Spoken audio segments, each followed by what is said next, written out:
నీ మాటలే బోధించటకు నాకు సహాయం దయచేయమని, నీ యొక్క జ్ఞానంతో నింపమని, మొట్టమొదటి నా ప్రభు నాకు తగు ధైర్యాన్ని దయచేయమని, ఈ యొక్క ప్రార్థన విభాసాన్ని చేర్చుకోమని యేసు క్రీస్తు వారి పరిశుద్ధ నామములో ప్రార్థించి వేడుకుంటున్నాం తండ్రి. ఆమేన్. కొద్ది నిమిషాలు వాక్యం చూద్దాం, ఒక 5-10 నిమిషాలు. దావీదు మహాభక్తుడు రాసిన దావీదు కీర్తనలో నుంచి 40వ అధ్యాయము మొట్టమొదటి వచనం చదువుదాం.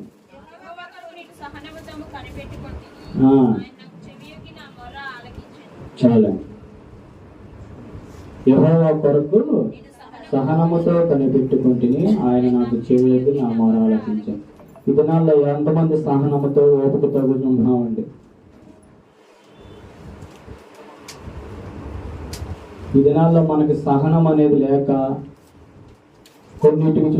కొన్ని పాపాలకి చోటిస్తున్నాం, కొన్ని చెడ్డ క్రియలకి చోటిస్తున్నాం, కొన్ని చెడ్డ మాటలు మాట్లాడటానికి చోటిస్తున్నాం. సహనాన్ని కోల్పోయి అనేక విధాలుగా శోధింపబడుతున్నాం.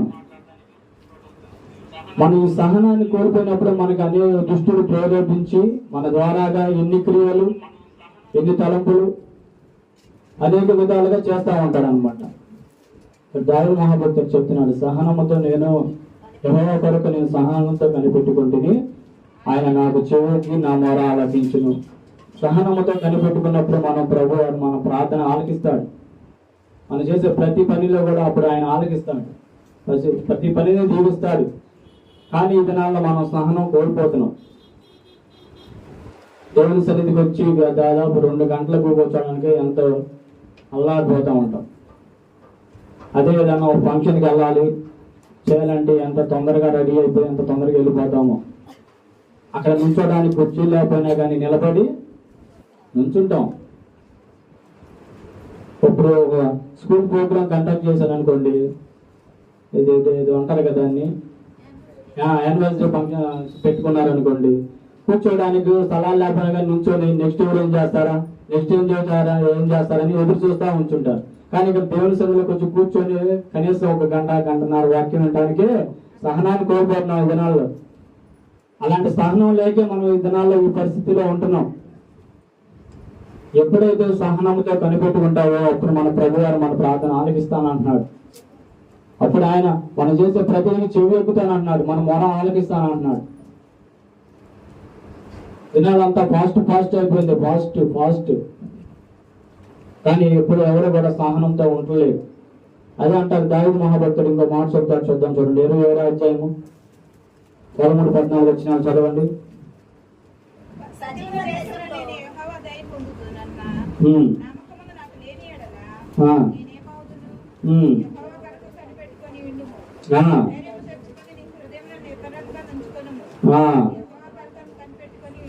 చూడండి, సకల దేశమున నేను యెహోవా దయను పొందుదును, ఉన్న నమ్మకము నాకు లేని ఎడలా నేనేమవుతాను.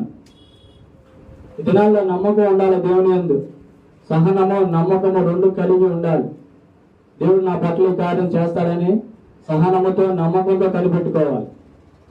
సహనం ఉన్నప్పుడే నమ్మకం అనేది కూడా వస్తుంది ఆటోమేటిక్గా. ఈ దినాల్లో అదే మనం సహనాన్ని కోల్పోయి రకరకాలుగా మనం శోధించబడుతూ ఉంటాం. ఒక ఉదాహరణగా ఏం చెప్పాలంటే, ఒక పిల్లవాడు ఎగ్జామ్ రాసినప్పుడు 10th క్లాస్ ఎగ్జామ్ రాశాడు. రిజల్ట్ కోసం ఎంత ఎదురు చూస్తాడు? అయ్యా పాస్ అయ్యానా ఫెయిల్ అయినా ఎంతో ఎదురు చూస్తారా లేదా? మనం కూడా అదే సహనంతో ఎదురు చూసేవాడిగా ఉండాలి, ఓపికతో. ఈ దినాల్లో ఆ క్రైస్తవులైనా మనకి అలాంటి ఓపిక అనేది నశించిపోతుంది అనమాట. 1 గంట, గంటన్నర కూర్చోడానికి అల్లాడిపోతూ ఉంటాం. తర్వాత మళ్ళీ ఎప్పుడెప్పుడు వెళ్ళిపెడతారా, ఎప్పుడు వెళ్ళిపోవాలని చూస్తూ ఉంటాం. అలా నువ్వు వచ్చి నేను ఎన్ని సమయం అలాంటి సమయాల్లో అలాంటి స్థితిలో వచ్చి అలాంటి తొందరగా నువ్వు పరిగెత్తుకున్నప్పుడు నీ పట్ల ఏ కార్యాలు కూడా జరగవండి. ఎప్పుడైతే దేవుని సన్నిధిలో సహనముతో కూర్చొని ఆయన నువ్వు సన్నిధిలో ప్రార్థన చేస్తావు, అప్పుడు నీ ప్రార్థన చెవులకు వింటాడు, నీ మొర ఆలకిస్తానంటున్నాడు. అదే చూద్దాం చూడండి, దావీదు మహారాజులో 34వ అధ్యాయంలో కూడా మాట చదువుదాము. 34వ అధ్యాయం 15 వచనం చదవండి.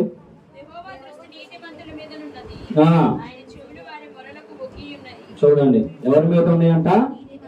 యెహోవా దృష్టి నీతిమంతుల మీద ఉన్నది, ఆయన చెవులు వారి మొరకు ఒగ్గి ఉన్నది.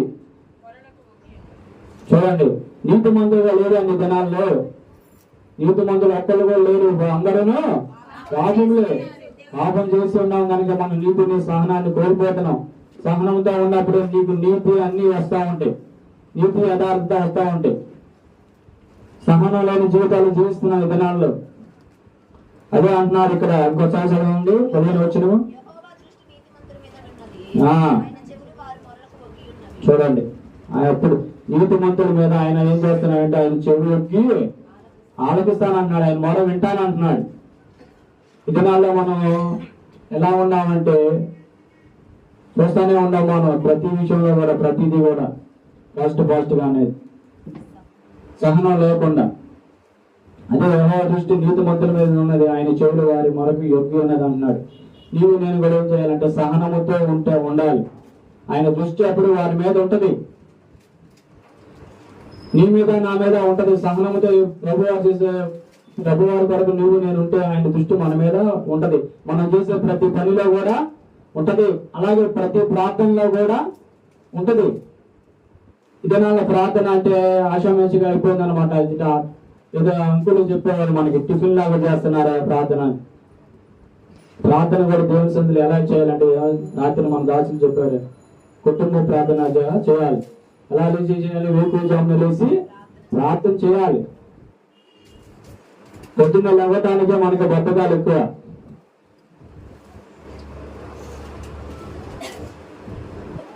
రాత్రి 8 గంటలకు పడుకున్నా సరే మా తండ్రి గారు తెల్లారి గంట 8 గంటలకు లేపారు తెలుసా మీకు?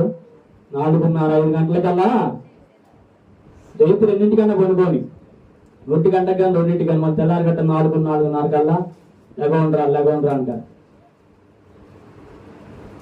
అలా వేకులో లేచి మన ప్రతి పనులు కూడా ఉదయ కాలంలో లేచి మనం చేసుకుంటే, సమయాన్ని సద్వినియోగపరచుకుంటే అప్పుడు దేవునికి మనం సమయాన్ని కేటాయిస్తాము. ఆయన సన్నిధిలో సహనంతో కనిపెట్టుకునే వారిగా ఉంటాము.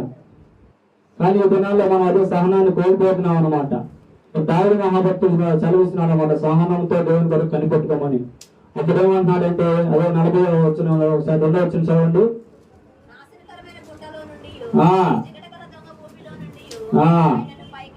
చూడండి, ఆయనకు మొరపెట్టినప్పుడు ఆయన ఏం చేస్తారంటే నాశనకరమైన గుంట నుండి, జిగట గల దొంగ ఊబుల నుండి ఆయన నిన్ను పైకెత్తుతానన్నాడు. నీకు ఎన్ని శ్రమలు వచ్చినా సరే, ఎన్ని బాధలు వచ్చినా సరే నేను చూసుకుంటానంటున్నాడు. ఆయన నిన్ను ఎక్కడ నిలబెడతానన్నాడంటే బండ మీద నిలబెడతానన్నాడు. కింద చదవండి. చూడండి, ఎక్కడ నిలుపుతానంటున్నాడు? బండ మీద నిలుపుతానన్నాడు. నీకు అవసరం లేదు అలాంటి దొంగ ఊబుల నుండి నిన్ను లేపి ఆయన పైకెత్తుతానంటున్నాడు, ఆయన స్థిరపరుస్తానంటున్నాడు. కానీ మనం ఏం చేస్తామంటే పాపానికి చోటిచ్చేవారుగా ఉంటాం, పాపంలోనే పడి జీవిస్తూ ఉంటాం. కానీ ఇక్కడ ప్రభు వారు ఏమన్నాడంటే మీరు నాకు మొరపెట్టినప్పుడు ఆయన ఏం చేస్తాడంటే మొరకి ఆలకిస్తానంటున్నాడు. అప్పుడు ఆయన ఏం చేస్తాడు? జిగట గల దొంగ ఊపిలో నుండి కూడా లేపుతానంటున్నాడు, బండ మీద నిలుపుతానంటున్నాడు. ఉదయకాల సేవలు అని చెప్పుదంటే ప్రతి ఒక్కరు దేవుని కొరకు ఏం చేయాలంటే సహనముతో కనిపెట్టుకొని ఉండాలి. అప్పుడే మనం చేసే ప్రతి పనిలో కానీ ప్రతి విషయంలో కానీ దేవుడు మనకి ప్రార్థనగా ఆలకిస్తాడు. ప్రతి పని విషయంలో ఆశీర్వదిస్తాడు, ప్రార్థన చేయగలుగుతాడు. ఇంకో విషయం చూద్దాం, చూడండి. దేవుడి గ్రంథం చూద్దాం. యాకోబు రాసిన పత్రిక 5వ అధ్యాయము 7 నుంచి చదవండి. యాకోబు రాసిన పత్రిక 5వ అధ్యాయము.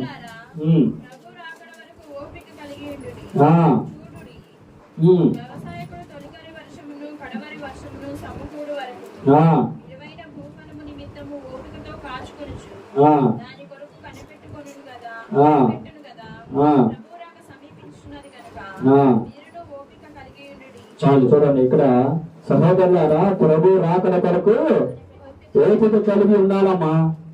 నీకు ఒక ఆశీర్వాదం జరగాలంటే, ఇలాంటి నీ జీవితంలో ఒక కార్యం జరగాలంటే ఏం చేయాలి?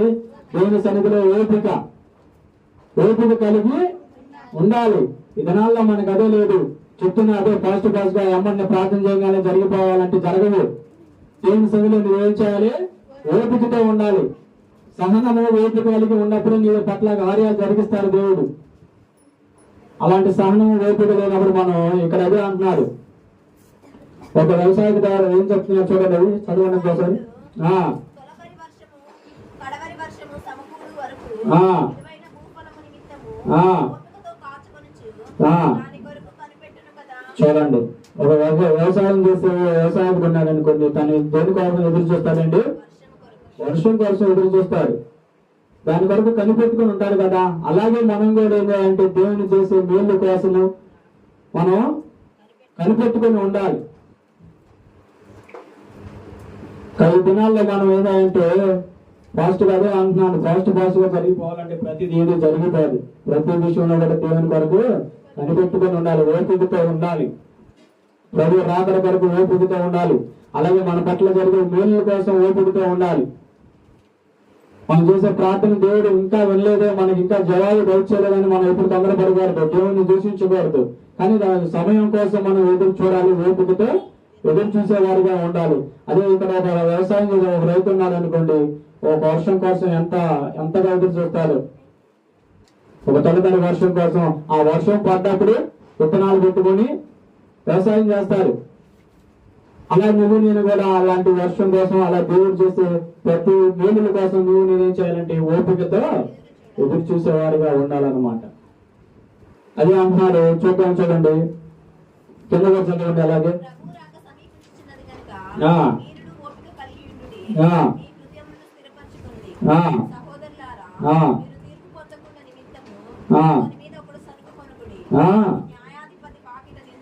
చూడండి, మనకి ప్రతి విషయంలో ఏదో వాళ్ళ మనకి అమ్మంటే జవాబు దయచేసి ఇవ్వలేదు అని చెప్పి మనం సనుక్కోకూడదు. గొనుగుడు అనేది ఉండకూడదు. దేవుడు ఇస్తాను అన్నప్పుడు నీకు కంపల్సరీగా దయచేస్తాడు కనుక నువ్వు ఏం చేయాలంటే సహనంతో ఉండాలి. ఇక్కడ అదే ఏంటంటే సహోదరులారా, మీరు మీ తీర్పు పొందకుండా నిమిత్తము దేవుడు తీర్పు తీర్చే వరకు మనం ఎదురు చూడాలి. ఒకరి మీద ఒకరు గొనుగుళ్ళు అనేది ఉండకూడదు. అదే చెప్తున్నారు. కింద మంచి ఒక గొప్ప వ్యక్తిని మనకు చూపిస్తారు. అదే వచ్చిన చదవండి కింద.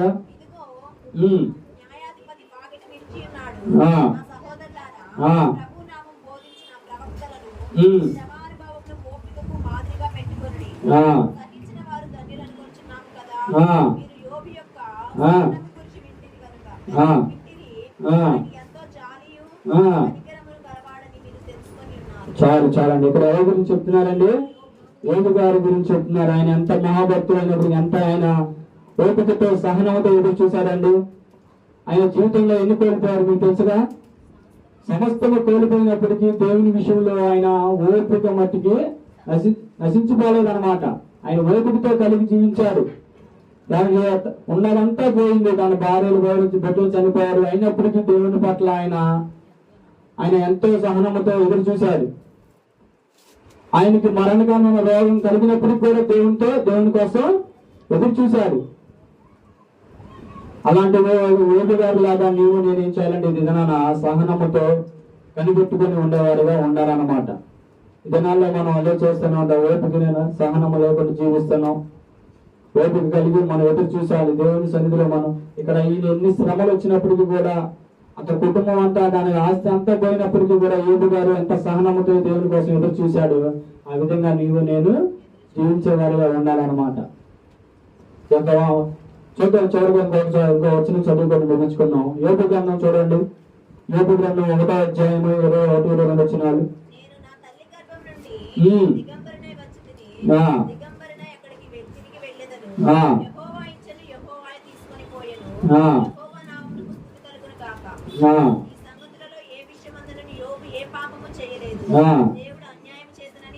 చూడండి, ఇక్కడ యోబు గారు ఎంత నష్టం వచ్చినప్పటికీ కూడా ఏ పాపము కూడా ఆయన చేయలేదంట. అతనికి దేవుడు అన్యాయం కూడా చేయలేదు, న్యాయమే చేశాడు. ఎందుకని? ఇక్కడ యోబు గారు దేవుడి పట్ల ఒక సహనంతో ఎదురు చూశాడు కనుక ఏం చేశాడు? ఆయన అన్యాయం ఏం చేయలేదు, దేవుడు ఆయనకి న్యాయమే చేశాడు. కానీ ఆయన ఎన్ని బాధలు వచ్చినప్పటికీ కూడా, ఎన్ని శ్రమలు వచ్చినప్పటికీ కూడా యోబు గారు ఆయన నీతి ఎక్కడ కోల్పోలేదు, ఆయన సహనాన్ని ఎక్కడ కోల్పోలేదు, ఓపికతో ఎదురు చూశాడు.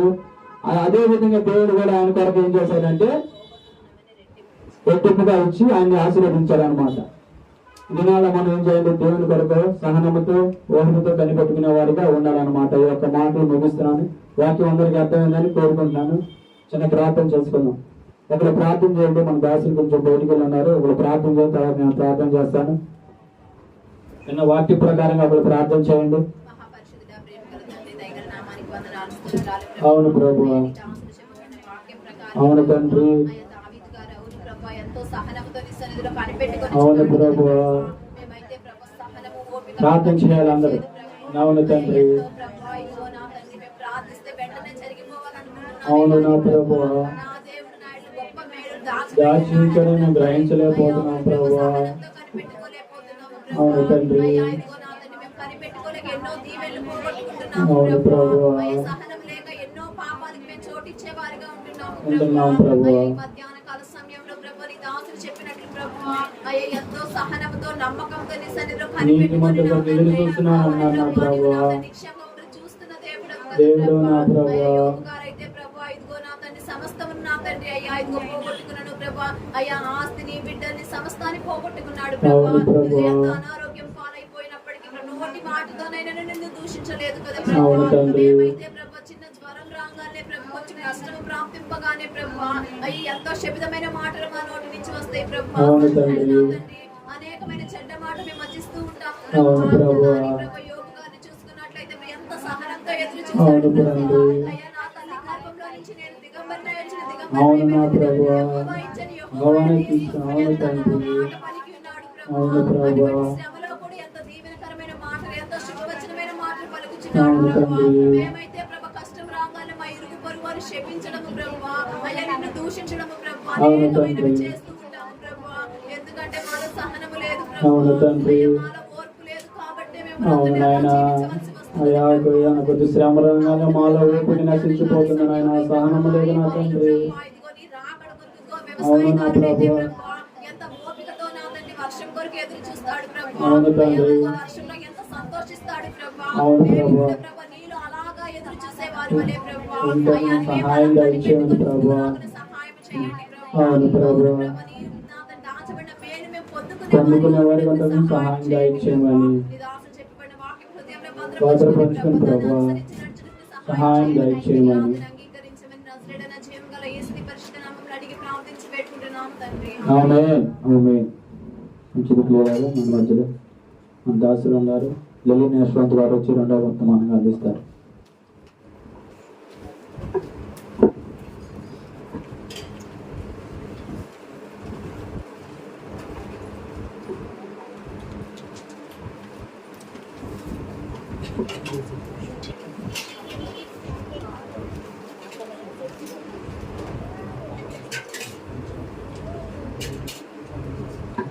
సంఘస్థులందరికీ హృదయపూర్వక వందనాలండి.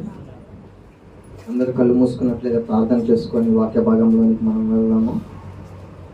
పరిశుద్ధుడా పరిశుద్ధుడా పరిశుద్ధుడా మహోన్నతుడా ప్రభువా, నీకు వేలాది వందనాలు ప్రభువా. ప్రభువా, మమ్మల్ని ఈ వారం అంతా కాపాడి ప్రభువా, ఈరోజు మీ సన్నిధిలో ఉంచినందుకు వేలాది వందనాలు ప్రభువా. ఈ వారంలో ప్రభువా మేము ఎన్నో మరణాలు చూసాం ప్రభువా, కానీ మమ్మల్ని మీరు సజీవుల లెక్కలో ఉంచినందుకు మీకు వందనాలు ప్రభువా. కూడి వచ్చిన ప్రతి ఒక్కరిని మీరు జ్ఞాపకం చేసుకొని ప్రభువా, అలానే ఇంకా చాలామంది రావాల్సిందిగా ప్రభువా, వారికి మీరు తోడైందని ప్రభువా, వారి ప్రయాణంలో మీరు తోడైండి క్షేమంగా తీసుకురండి ప్రభువా. వాక్యం చెప్పబోచుండగా మంచి జ్ఞానాన్ని నాకు దయచేయండి ప్రభువా. మీ పరిశుద్ధాత్మని నాలో నింపండి ప్రభువా. పరిశుద్ధాత్మ ద్వారా నేను మాట్లాడాలి సహాయం చేయమని, ఇచ్చిన ప్రార్థన మీ పాదాసానికి చేర్చుకోమని నజరుడైన యేసుక్రీస్తు నామములో అడివేకుని ప్రార్థిస్తున్నాం తండ్రి. ఆమేన్.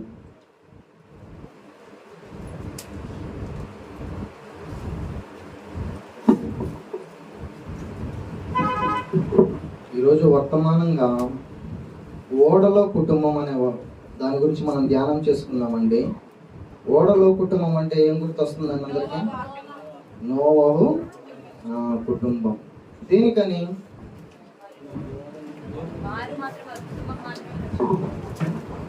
చూద్దామండి. అందరూ పరిశుద్ధ గ్రంథాన్ని తెరిచినట్లయితే ఆది కాండము 6వ అధ్యాయం 5వ వచనం ఒకసారి చూడండి. నరుల చెడుతనము భూమి మీద గొప్పదనియు అంతయు చెడ్డదనియు. చాలండి. ఏమన్నారు ఇక్కడ? నరుల చెడుతనము భూమి మీద గొప్పదనియు ఎల్లప్పుడూ కేవలం చెడ్డదనియు యెహోవా చూశారంట.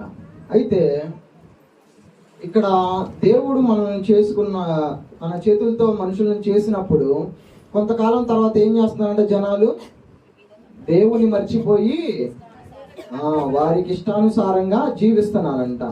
అయితే అప్పుడు ప్రజలు ఎంతో పాపంతో నిండిపోయి, ప్రజల పాపం బాగా ఎక్కువైపోయి భూమి మొత్తం పాపంతో నిండిపోయి ఉన్నదంట.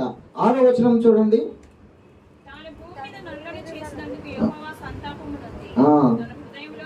చాలండి. దేవుడంట ఎంతో బాధపడుతున్నాడంట. తన సొంత చేతులతో మనల్ని చేసుకొని ఈ భూమి మీద పంపిస్తే ఈ భూమిని ఏం చేశారు జనులు? పాపంతో నింపివేశారు. దానికి దేవుడంట ఎంతో నొచ్చుకున్నాడంట. ఎంత బాధ ఉంటుందండి దేవుడికి?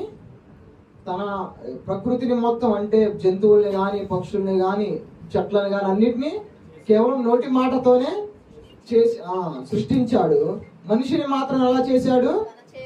తన స్వంత హస్తాలతో తన స్వరూపంతో తన పోలిక చొప్పున నిర్మించుకుంటే ఏం చేస్తున్నారంట నరులు? చెడుతనం పాపంతో నింపివేశారంట భూమి మొత్తాన్ని. అది చూసి దేవుడు ఎంతగానో బాధపడుతున్నాడంట. కింద చూసుకున్నట్లయితే 7వ వచనంలో, అప్పుడు యెహోవా నేను సృజించిన నరులను ఆకాశ పక్షాదులను భూమి మీద నుండకుండా తుడిచివేయుదును. ఏలయనగా సంతాపము నుండి ఉన్నాను. ఇక్కడ ఏమన్నారండి దేవుడు? పాపం చేసింది ఎవరండి? భూమిని చెడుతనంతో నింపివేసింది ఎవరు? మనుషులు చేసిన తప్పు కూడా ఏం చేస్తున్నారు ఇక్కడ దేవుడు? ప్రకృతిని కూడా నాశనం చేసేస్తానని దేవుడు అనుకున్నాడు. అయితే ఇంత అనుకున్న దేవుడు తన చేతులతో ఎంతో కష్టపడి ఈ ప్రకృతిని లేదా ఈ భూమిని సృజించి మనల్ని నిర్మించుకొని ఎంత కష్టపడితే ఇక్కడ దేవుడికి ఏమి ఎదురైంది? మొత్తం వ్యతిరేకత ఎదురయ్యి దేవుడు తన చేతులతో సృజించుకున్న దాన్ని నాశనం చేసేద్దాం అనుకునేంత స్థితి వరకు వచ్చింది. అయితే 8వ వచనంలో చూడండి,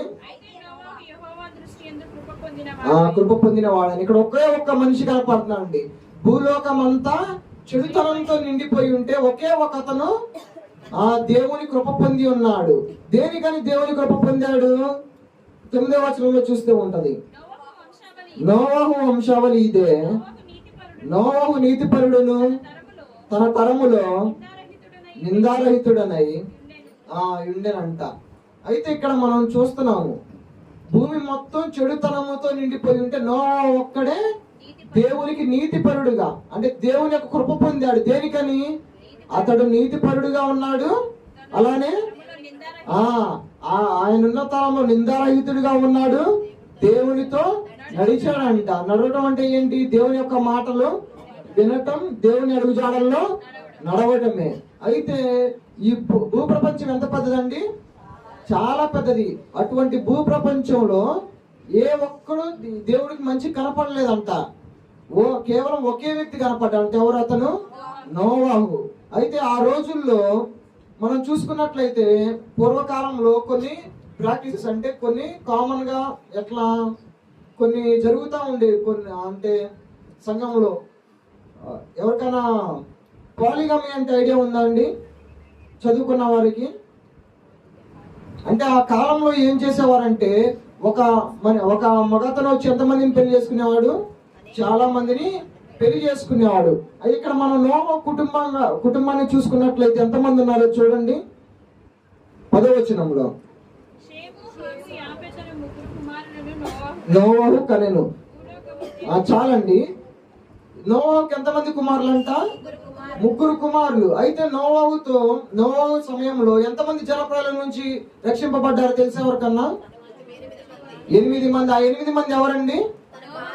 నోవహు, తన భార్య, తన 3 కుమారులు, 3 కోడళ్ళు. అంటే నోవహుకి ఎంతమంది భార్యలు ఉన్నారు ఇక్కడ? ఒక్క భార్య ఉంది.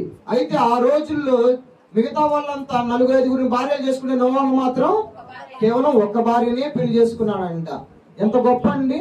ఇప్పుడు మన చుట్టూ పాపం ఉంటే మనం కూడా పాపం చేస్తామా లేదా? ఇప్పుడున్న లోకంలో మన పక్కన అబద్ధం ఆడితే వాడు అబద్ధం ఆడుతున్నాడుగా, నేను ఆడితే ఉందని మనం కూడా అబద్ధం మాట్లాడతామా లేదా? వాడే తప్పు చేస్తే మనం కూడా ఖచ్చితంగా తప్పు చేస్తాం. కానీ ఇక్కడ దేవుడు ఏం చెప్పాడు? మొదటగా భూలోకం పాపంతో చెడుతనంతో నిండిపోయి ఉందంట. అటువంటి సమయంలో కూడా నోవాహు ఎటువంటి తప్పు చేయకుండా కేవలం ఒక్క భార్యని పెళ్లి చేసుకున్నాడు. అలాగే తన కుమారులు కూడా ఒక్కొక్క భార్యనే పెళ్లి చేసుకున్నాడు. అందుకనే ఏమైంది? నోవాహు నీతిపరుడుగా ఉన్నాడు ఆ సమయంలో. అలా ఇంకెట్లా ఉన్నాడు? నిందారహితుడిగా ఉన్నాడు తన కాలంలో. మనం నోవాహు అటువంటి భయంకరమైన కాలంలో కూడా అంత మంచిగా ఉన్నాడు. కానీ మనం ఈ రోజు ఉండగలుగుతున్నామా? ఉండలేకపోతున్నాం. ఎందుకంటే ఎన్నో కారణాలు ఉండొచ్చు. కానీ మనం ఏం చేయాలి? ఎన్ని కారణాలు అంటే మనకి ఎన్ని అడ్డంకులున్నా కానీ మనం ఏం చేయాలి? దేవునికి లోబడి ఉండాలి. దేవుని యొక్క అడుగుజాడల్లో మనం నడుస్తూ ఉండాలి. అప్పుడే నోవాహు లాగా మనం ఉంటాము. అయితే దేవుడు ఏం చెప్పాడు ఈ నోవాహుకి ఏం చెప్పాడు దేవుడు? నేను ఈ భూమి మీదకి జలప్రళయాన్ని రప్పించబోచున్నాను. కాబట్టి ఏం చేయమన్నాడు? నీ కొరకు నీ కుటుంబం కొరకు ఒక ఓడను సిద్ధం చేసుకోమన్నాడు. అయితే ఈ ప్రక్రియ మొత్తం పూర్తయ్యేంత వరకు, అంటే జలప్రళయం ఆ నీళ్ళన్నీ ఇంకిపోయే వరకు ఎంతమంది మిగిలి ఉన్నారండి? మనుషులు 8 మంది మిగిలి ఉన్నారు. ఎవరెవరు వాళ్ళు? నోవాహు, తన భార్య, అలానే తన కుమారులు, కోడండ్రు, 8 మంది మిగిలి ఉన్నారు. అయితే ఇక్కడ ఒక కుటుంబాన్నే మనం చూస్తున్నాం. అవునా కాదా? ఒక కుటుంబమే ఓడలో రక్షింపబడింది. మిగతా కుటుంబాలన్నీ ఏమైపోయినాయి? జలప్రళయంలో మునిగి నశించిపోయారు. అయితే ఇంత పెద్ద భూప్రపంచంలో కేవలం ఒక కుటుంబమే రక్షింపబడింది. మన కుటుంబం ఆ కుటుంబంగా ఉందా ఈ రోజు? ఇదే రోజు దేవుడు ఇట్లానే నోవాహును ఎలా అయితే చూశారో అలా మనల్ని ఎవరైనా చూడగలుగుతున్నాడా? ఎవ్వరు నీతిమంతుడు ఒక్కడును లేడన్నాడండి దేవుడు. ఆ కాలంలో నోవాహు గారైనా ఉన్నారు. ఈ కాలంలో ఎవరైనా ఉన్నారా? ఒకవేళ ఉన్నా కానీ చాలా చాలా అరుదుగా కనపడతారు. ఈ ప్రక్రియ మనం చూసినట్లయితే నోవాహు గారి దినాల్లో మొదటిగా దేవుడు భూలోకాన్ని చూసి ఏమనుకున్నాడు?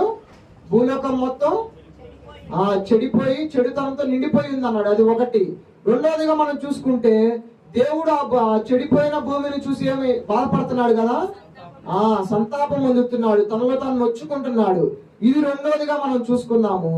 అయితే భూలోకం అంతటిలో ఎవరు దేవుడికి నీతిమంతుడిగా కనపడ్డారు? నోవాహు, అతని యొక్క కుటుంబం. నాలుగవదిగా మనం చూసుకున్నట్లయితే దేవుడు ఏం చేశాడు?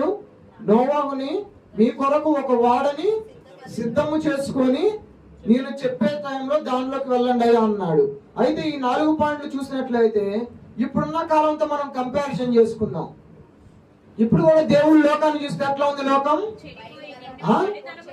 చెడుతనముతో నిండిపోయి ఉంది. అయితే దేవుడు ఆ టైంలో నోవాహు కనపడ్డాడు. ఈ దినాన కనపడతారా మీరు? ఎందుకు కనపడరండి? అట్లానే కనపడం అనుకుంటున్నారు కానీ మారదామని ఉందా? కనపడాలి మనం ఖచ్చితంగా. అయితే కనపడిన తర్వాత ఏమైంది? దేవుడు నోవాహుకి ఒక ఓడని సిద్ధం చేసుకోండి అయ్యా అన్నాడు. ఈ రోజు మనం సిద్ధం చేసుకోవాలి. ఏం సిద్ధం చేసుకోవాలి? రక్షణ అనే ఓడని మనం సిద్ధం చేసుకోవాలండి. ఆ దినాలలో నోవాహు గారు కేవలం నోవాహు కుటుంబం ఎలా మిగిలిపోయిందో, ఎలా రక్షింపబడిందో, ఈ దినాన కూడా దేవుని యొక్క రాకడ వస్తే, అనుకోకుండా జలప్రళయమే వస్తే మన కుటుంబం సురక్షితంగా ఉంటుందా? రక్షింపబడిద్దా? నమ్మకం ఉందా? ఆ నమ్మకం మనకి ఉండాలి ఖచ్చితంగా. మన ఒక్కలమే రక్షింపబడితే సరిపోదు, మన కుటుంబం కూడా రక్షింపబడాలి. చూద్దామండి. 1 తిమోతికి రాసిన పత్రిక 5వ అధ్యాయం 8వ వచనం చూడండి.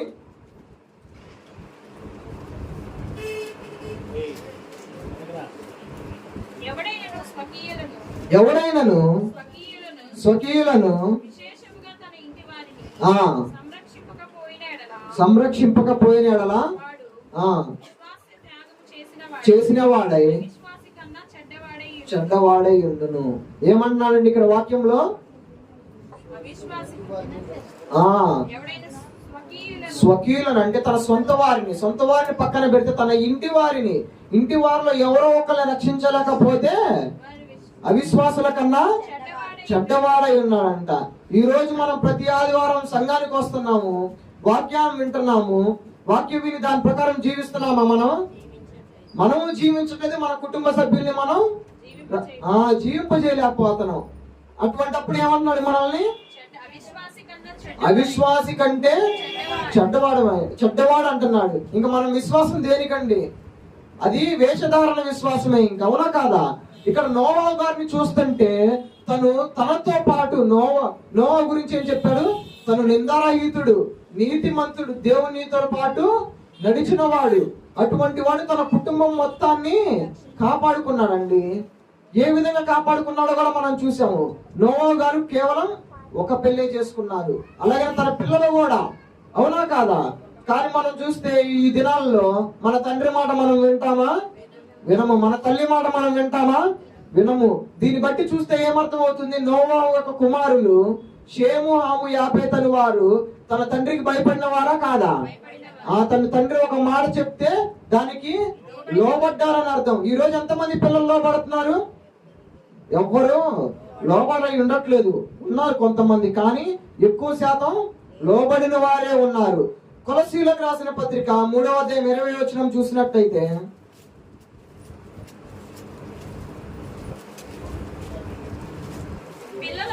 పిల్లలారా అన్ని విషయములలో మీ తల్లిదండ్రుల మాటను వినుడి. ఏమన్నాడండి ఇక్కడ? అన్ని విషయములలో మీ తల్లిదండ్రుల యొక్క మాట వినండి అంటున్నాడు. తర్వాత ఏమంటున్నాడు? ప్రభువుని బట్టి మెచ్చుకొనదగినదంట. ఇక్కడ నోవా యొక్క కుటుంబం అంటే తన కుమారులు నోవా యొక్క మాట వినబట్టే కదా వాళ్ళు కూడా రక్షింపబడ్డారు. లేకపోతే నేనెందుకు వింటా నీ మాట, దేవుడు మీకు చెప్పాడు, అసలు వర్షం పడని ప్రాంతంలో వర్షం పడిద్దని నువ్వు అన్నావని తన మాట వినకుండా ఉంటే ఏమయ్యేది? ఇప్పుడు నోవా యొక్క కుమారులు కూడా జలప్రలయంలో కొట్టుకొని పోయేవారు. కానీ ఏం చేశారు వాళ్ళ పిల్లలు? తండ్రి మాటకు లోబడ్డాడు. తండ్రి మాటకు లోబడటం వల్ల వాళ్ళ కుటుంబం మొత్తం రక్షింపబడింది. మనం ఇంకో వచనంలో చూద్దామండి. ఎఫెసీయులకు రాసిన పత్రిక 6వ అధ్యాయం మొదటి 2 వచనాలు చూసినట్లయితే, పిల్లలారా విధేయులై ఉండుడి, ఇది ధర్మమే. చాలండి. ఏమన్నాడండి ఇక్కడ? తల్లిదండ్రులకి విధేయులై ఉండమన్నాడు. ఇక్కడ నోవా గారిని చూసుకుంటుంటే ఎప్పుడని నోవా గారి యొక్క కాలం ఆజ్ఞలకి ముందే ఉంది. దేవుడు ఆజ్ఞలు మనకి ఇచ్చిన కంటే ముందే ఉంది. అటువంటి సమయంలో కూడా తన కుమారులు నోవా యొక్క మాట జవదాటకుండా వింటున్నారండి. ఎంత గొప్ప విషయం అండి. నోవాహు గారు అట్లా పెంచారు తన పిల్లల్ని. ఈ దినాలు అట్లా ఉన్నారా తల్లిదండ్రులు? పిల్లల్ని అంత మంచిగా పెంచుతున్నారా? ఎవరి పని వాళ్ళదే. అలానే కుమారులు కూడా ఎట్లా ఉండాలంట? పిల్లలు తల్లిదండ్రుల యొక్క మాట వినాలంట. పిల్లలు ఇప్పుడు అట్లా ఉన్నారా? అస్సలు వినట్లేదు కదా, ఎవ్వరూ వినట్లేదు. కానీ ఏమన్నాడు దేవుడు? మీ తండ్రి ప్రభువునందు మీ తల్లిదండ్రులకు విధేయులైనడి, ఇది ధర్మమే అంటున్నాడండి. ఎలాగైతే నోవా గారి పిల్లలు నోవా గారి యొక్క మాట విని రక్షణ పొందారో, ఈ రోజు కూడా పిల్లలు అలా ఉండాలి. తల్లిదండ్రుల మాట వింటే ఖచ్చితంగా రక్షణ పొందుతారు. అలాగే తల్లిదండ్రులు ఎట్లా ఉండాలి? వాళ్ళ కుమారులని మంచి మార్గంలో నడిపించాలి. ఎబ్రీయులకు రాసిన పత్రిక 11వ అధ్యాయం 7వ వచనం చూసినట్లయితే, విశ్వాసమును బట్టి గూర్చి భయభక్తులు గలవాడై ఒక ఓడను సిద్ధం చేశాను. ఇక్కడ నోవా గారు దేవుని యొక్క మాట విని తన ఇంటి వారి కోసం ఒక ఓడను సిద్ధపరిచారు. ఈ రోజు నువ్వేం చేస్తున్నావు నీ కుటుంబం కోసం? ఒకవేళ ఈ రోజే లేదా రేపే జలప్రలయం వచ్చిందంటే నీ కుటుంబం కోసం నువ్వేం చేయగలవు? ఏం చేయగలరు మీరు? ఏమీ చేయలేం. కానీ మనం ఏం చేయాలంటే ప్రార్థన చేయాలి వారి కోసం. వాళ్ళు కూడా రక్షింపబడాలి, మారు మనసు పొందాలని ప్రార్థించాలి. మనం ఏదో కుటుంబంలో ఒక్క రక్షణ పొందితే సరిపోదు. కుటుంబం అనగా ఒక 4-5 ఉంటారు కదా, వాళ్ళ ఒక్కరు ఆదివారం నేను వస్తున్నావుగా ప్రార్థన కంటే సరిపోదు. ఎవరు రావాలి? కుటుంబం మొత్తం రావాలి. అప్పుడే కుటుంబం మొత్తం ఏమైంది? రక్షింపబడింది. ఇందాక మనం చూసుకున్న రిఫరెన్స్ ఏముంది? నువ్వు ఒక్కడే రక్షింపబడితే సరిపోదు, నీతో పాటు నీ స్వకీయులు లేదా నీ స్వకీయులు కాకపోతే నీ కుటుంబం మొత్తం రక్షింపబడాలి. ఒకవేళ రక్షింపబడకపోతే అవిశ్వాసి కన్నా నువ్వు చెడ్డవాడివి, నీ విశ్వాసము వ్యర్థమే. అందుకని మనం ఏం చేయాలంటే ఈ రోజు నుంచి మన ఒక్కలమే కాదు, మన యొక్క కుటుంబం కూడా రక్షణ వాడలో ఉందో లేదో చూసుకోవాలి ఖచ్చితంగా. రక్షణ వాడలో లేకపోతే నువ్వు ఇక్కడ ఎంత దేవునికి నువ్వు విధేయుడేండి, దేవునికి లోబడినా కానీ నువ్వు దేని కింద వస్తావు? చెడ్డవాడి కిందే వస్తావు.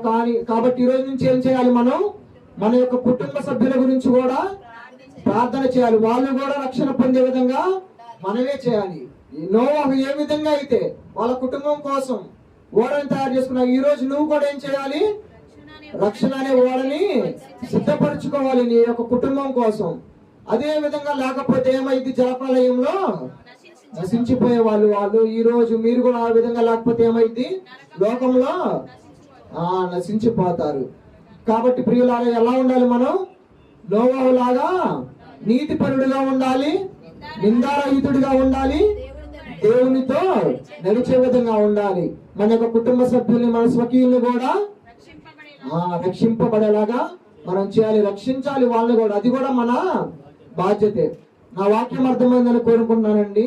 ముగిస్తున్నాను నేను. ఎవరైనా ఒకరు ప్రార్థన చేసినట్లయితే తర్వాత వారికి అవకాశం ఇద్దాము.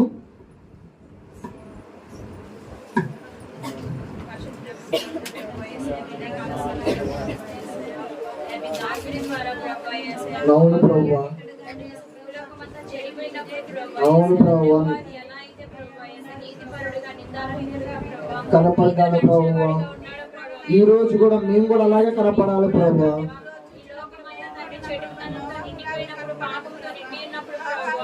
అవును ప్రభువా,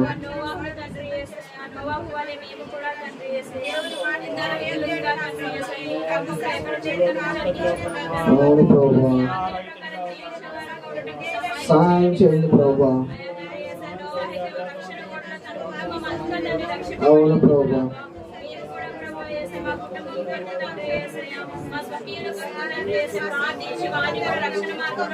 నడిపించడం సహాయం చేయండి ప్రభువా. ఆమేన్, ఆమేన్. అందరికీ వందనాలండి.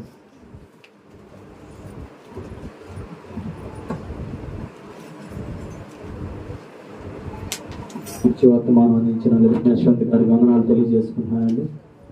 ఏం వర్తమానం అందించారండి? నోవాహు గారు ఎలా ఉన్నారు? నీతిమంతుడుగా, నీతిపరుడుగా, నిందారహితుడుగా, దేవునితో నడిచేవారిగా ఉన్నారు. మంచి వర్తమానం. అలాగే మనం కూడా ఏం చేయాలి? అలాగే దాని బిడ్డలు కూడా ఏం చేశారు? నోవాహు బిడ్డలు కూడా నోవాహు గారికి లోబడి జీవించారు. అలా లోబడి జీవించినప్పుడు వారి కుటుంబం మొత్తం రక్షించబడింది. అలాగే మనం కూడా ఏం చేయాలంటే మన కుటుంబంలో ఉన్న ప్రతి ఒక్కరు కూడా కుటుంబం కొరకు ఒకరికొకరు ప్రార్థన చేసుకోవాలి. అలాగే ఒకరి మాట ఒకరు విని లోబడినప్పుడే కుటుంబం అంతా కూడా ఆశీర్వదించబడింది అనమాట. యశ్వంత్ గారికి వందనాలు తెలియజేసుకుంటున్నాను. అలాగే మన మధ్యలో అజిరా శాస్త్రి గారు ఉన్నారు, వచ్చి వర్తమానం అందిస్తారు.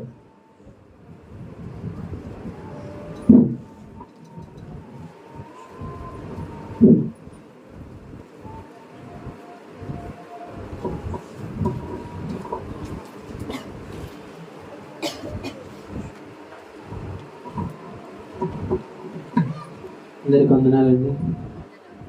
ప్రార్థన చేసుకొని వాక్య భాగం అనుకుందా తలలో ఉంచి కళ్ళు మూసుకున్నట్లయితే చిన్న ప్రార్థన చేసుకుని.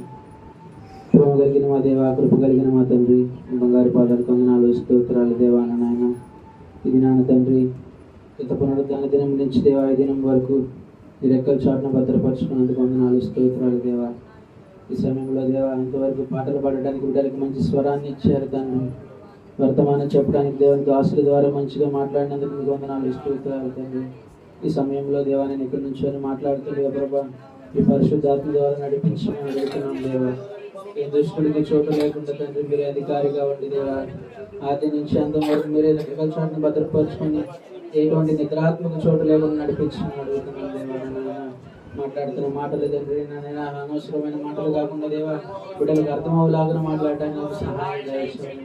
నోటి బోరుగా వాడుకోమని సహాయం దయచేయండి అడుగుతున్నాను. నజరేయుడైన జీవం కలిగిన యేసయ్య అతి పరిశుద్ధ నామములో ప్రార్థించి అడిగి పెట్టుకుంటున్నాము తండ్రి. ఆమేన్. అందరికీ వందనాలు. చూడండి,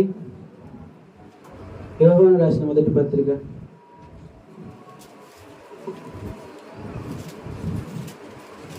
2వ అధ్యాయం 1 నుంచి. నా చిన్నపిల్లలారా, చిన్నపిల్లలారా, మీరు పాపం చేయకుండా ఈ సంగతులు మీకు రాయిచున్నాను. ఎవడైనా పాపం చేసిన యెడల నీతిమంతుడైన యేసుక్రీస్తుని ఉత్తరవాది తండ్రి యొద్ద మనకున్నాడు. ఆయనే మన పాపములకు శాంతికర్త అయి ఉన్నాడు. మన పాపములకు మాత్రమే కాదు సర్వలోకమునకు శాంతికరమై ఉన్నాడు. మనం ఆయన ఆజ్ఞలు గైకొన్న యెడల దీని వలననే ఆయనను ఎరిగి ఉన్నామని తెలుసుకొందుము. ఆయనను ఎరిగి ఉన్నామని చెప్పుకొని. చాలు, చూడండి ఒకసారి 1వ వచనం మరొకసారి చదవండి. నా చిన్న పిల్లలారా, మీరు పాపము చేయకుండుటకై ఈ సంగతులు మీకు రాయుచున్నాను.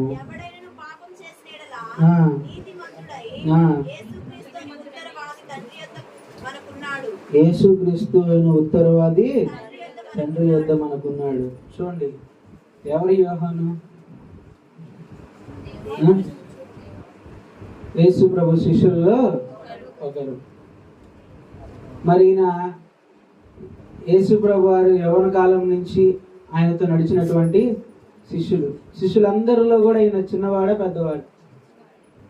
అందరిలో కూడా ఈయన చిన్నవాడు. కానీ ఇక్కడ ఈ లేఖనాలు రాసేటప్పుడు ఆయన పండు వృద్ధుడు. యవ్వన కాలంలో దేవునితో నడిచాడు. ఆయనతో నడిచి ఆయన శిష్యులుగా ఉండి తర్వాత ఆయన వృద్ధుడైన తర్వాత కూడా వర్తమానం చెప్పడం మానుకోలేదు ఆయన కదా. ఎంత వృద్ధుడైనా కానీ వర్తమానం చెప్పడం మానుకోలేదు. ఎగ్జాంపుల్గా మనం తీసుకుంటే మన దాసుడు కూడా చనిపోయేంత వరకు కూడా రావాలి, ఇక్కడ చేయాలి, ఇంకా నేను ఇక్కడ ఎన్నో ఆత్మల్ని బలపరచాలి, ఇంకా ఆత్మలు రాబట్టాలి, వాడిని రక్షణ మార్గంలో నడిపించాలి అన్న ఉద్దేశంతోనే ఉన్నాడు. అలా కాకుండా నేను యవ్వన కాలంలో చేశాను కదా సేవ, ఇంక ఇప్పుడేముందిలే, ఒక టీవీ అక్కడ పెట్టి నేను కోడూరులో నుంచి లైవ్ ఇస్తే అక్కడ చూస్తారులే అనుకుంటే ఇంతమంది వచ్చేవాళ్ళు కూర్చునే వాళ్ళు ఎక్కడ రారు. ఇప్పుడు ఎక్కడ దాకా ఎందుకు మనమే అనుకుంటాం, అంటే విమర్శించడం కాదు, కానీ కొన్ని సంఘాల్లో పాస్టర్లు చెప్పకుండా టీవీలు పెట్టి చూపిస్తూ ఉంటారు. వాళ్ళు ఎక్కడో చెప్తా ఉంటే ఒక చోట చూపిస్తూ ఉంటారు. అవి చూసి మనమే అనుకుంటా ఉంటాం ఎట్లా ఉంది ఏంటని. అట్లాగే మనం కూడా ఆయన అక్కడుండి ఇక్కడ చెప్తే ఏమనుకునే వాళ్ళు సహజంగా, ఏముందిలే మంచి పాస్టర్ ఉన్న చోటకి వెళ్దాం, ఇక్కడే ఉందా టీవీలో చూడటం కదా అని అనుకునేవాళ్ళు సహజంగా. అవునా? వృద్ధాప్యంలో కూడా ఆయన ఇక్కడ వాక్యం బోధిస్తున్నాడు. ఆయన యవ్వన కాలంలో దేవునితో నడిచినప్పుడు ఆయన విన్న వాటిని, ఆయన కనుగొన్న వాటిని, ఆయన అనుభవించిన వాటిని, ఆయన పొందుకున్న క్షమాపణలన్నిటినీ కూడా ఇక్కడ బోధిస్తున్నాడు కదా. ఆయన ఇక్కడ బోధిస్తున్నాడు. మరి ఆయన వృద్ధుడు కాబట్టి మనం అందరం చిన్నపిల్లలాగానే కనిపిస్తాం కదా. పొన్నూరులో ఒక డాక్టర్ ఉన్నాడు. ఆయన పెద్ద, ఆయన పండు అంటే మరీ ముసలాయన అంటే తాది ఏజ్ ఉంటుంది మేబీ. ఆయన దగ్గరికి వెళ్తే ఎలాంటి వాడిని అయినా ఎరా అంటాడు. ఎంత పెద్దోళ్ళనైనా కానీ ఎరా ఏంది, ఏమైంది అని అంటాడు. అంటే కలుపుగొలుతనం అనుకుంటాం మనం, కొంతమందికి అట్లా అలవాటు. అదే ఇక్కడ మరి నా అంత వృద్ధుడు కాబట్టి నా చిన్నపిల్లలారా అని చెప్పి సంబోధించాడు ఇక్కడ. మరి ఆయన వృద్ధుడు కాబట్టి మనందరం పిల్లల్లాగానే కనిపిస్తాం.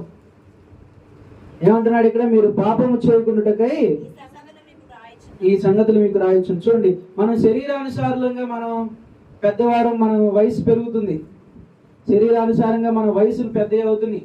కానీ మారు మనసు పొందిన తర్వాత, ఆయన రక్తంలో కడగబడి నూతన జన్మని మనం తీసుకున్న తర్వాత, ఏ విధంగా అయితే ఒక శిశువు జన్మించిన తర్వాత అంచెలంచెలుగా ఎట్లా ఎదుగుతుంది, ఒక వారం ఇట్లా మామూలుగా పండుకొని ఉంటే ఒక నెల ఆగిన తర్వాత బోర్లు పడిద్ది, ఒక నెల ఆగిన తర్వాత పాకిద్ది, ఒక నెల ఆగిన తర్వాత లెగిసి నడుస్తారు. అలా అలా అంచెలంచెలుగా ఎట్లా ఎదుగుతారో మనం కూడా మన రక్షణ పొందిన తర్వాత, మారు మనసు పొందిన తర్వాత, మన ఆధ్యాత్మిక జీవితంలో కూడా నూతన జన్మను మనం పొందిన తర్వాత ఎట్లా ఉండాలి? దినదిన అభివృద్ధి మనకి జరగాలి. దినదినం మనకు అభివృద్ధి జరగాలి మన జీవితాల్లో. నేను అప్పుడు ఇంతే ఉన్నాను, ఇప్పుడే ఇంతే ఉన్నానంటే దానికి ఉపయోగం ఏముంది? ఎంతో మంది దైవ సేవకులు చూశాను నేను. వారు వాక్యం చెప్పేంతసేపు ఒక ఇదిగా ఉంటారు, వాక్యం నుంచి బయటికి వెళ్ళగానే వాళ్ళ దారి మామూలు దారి. ఇక అంతకుముందు ఎట్లా ఉన్నారో అదే దారిలో ఉంటారు వాళ్ళు. ఇక్కడ వచ్చి బోధించినంతసేపే భక్తి పరుల్లాగా ఏంటి పాస్టర్ లాగా ఇక్కడ చేస్తారు, కొంచెం బయటికి వెళ్ళగానే ఇదిగా అయిపోతారు. పాస్టర్లనే కాదు, వచ్చిన వాళ్ళు కూడా చాలా మంది నేను గమనించారు. చాలా మంది విశ్వాసులు కూడా చాలా మంది అంతే ఉంటారు. దేవుని సన్నిధిలో ఉన్నంతసేపే భక్తుల్లాగా ఉంటారు, దేవుని సన్నిధిలో ఉన్నంత భక్తి పరుల్లాగా ఉంటారు. ఎప్పుడైతే బయటకు వెళ్ళిపోతామో, వెళ్ళిపోయినాక మన దారి మనది, టీవీలు పెట్టుకోవటం, సీరియల్ చూడటం, అది ఒక దేవుని సన్నిధిలో ఉన్నప్పుడే మనకు అట్లా ఉంటుంది. కానీ బయటికి వెళ్ళిన తర్వాత మనకి ఏ భక్తి కనబడట్లేదు. అదే చెప్తున్నారు ఇక్కడ.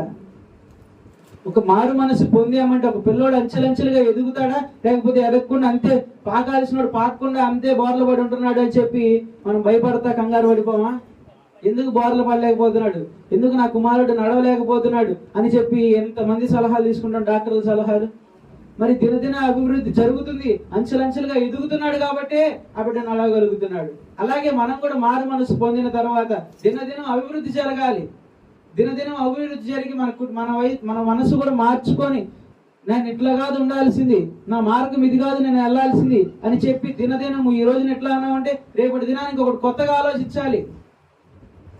రేపటి దినాన్ని ఇంకొకటి ఆలోచించాలి. నేను ఈ రోజు దేవుని సన్నిధికి వెళ్ళానంటే నేను రేపు దేవుని సన్నిధిలో ఏదో ఒక పని చేయడానికి వెళ్ళాలి అని ఆలోచించాలి. నేను ఈ రోజు దేవుని సన్నిధిలో ఒక కసు ఊడ్చాను అంటే నేను దేవుని సన్నిధిలో రేపు నేను చేపలు వేయాలి అనుకోవాలి. నేను దేవుని సన్నిధిలో ఈ రోజు నేను పాట నేర్పించానంటే నేను రేపు దినాన దేవుని సన్నిధిలో నేను ఒక పాటకి డాన్స్ వేయాలి అని అనిపించేలాగా మన జీవితంలో అభివృద్ధి జరగాలి. అలాంటి అభివృద్ధి లేనప్పుడు మనం క్రైస్తవులు అని చెప్పుకోవడం కూడా అనవసరం. అలాంటి అభివృద్ధి మన జీవితంలో జరగనప్పుడు మనం క్రైస్తవులం కాదు. ఎప్పుడైతే మన జీవితంలో అటువంటి అభివృద్ధి జరుగుతుందో, ఎప్పుడైతే మన జీవితంలో అటువంటి అభివృద్ధి జరిగి మనం ఎదుటి వారికి మాదిరిగా నిలుస్తామో అప్పుడు మనం క్రైస్తవులుగా ఉంటాం. అలా మన ఒక కొత్త నూతన జన్మను ఎత్తినప్పుడు మన ఆయన రక్తంలో కడగబడి నూతన జన్మను తీసుకున్న తర్వాత అలాంటి అభివృద్ధి మనలో జరగాలి.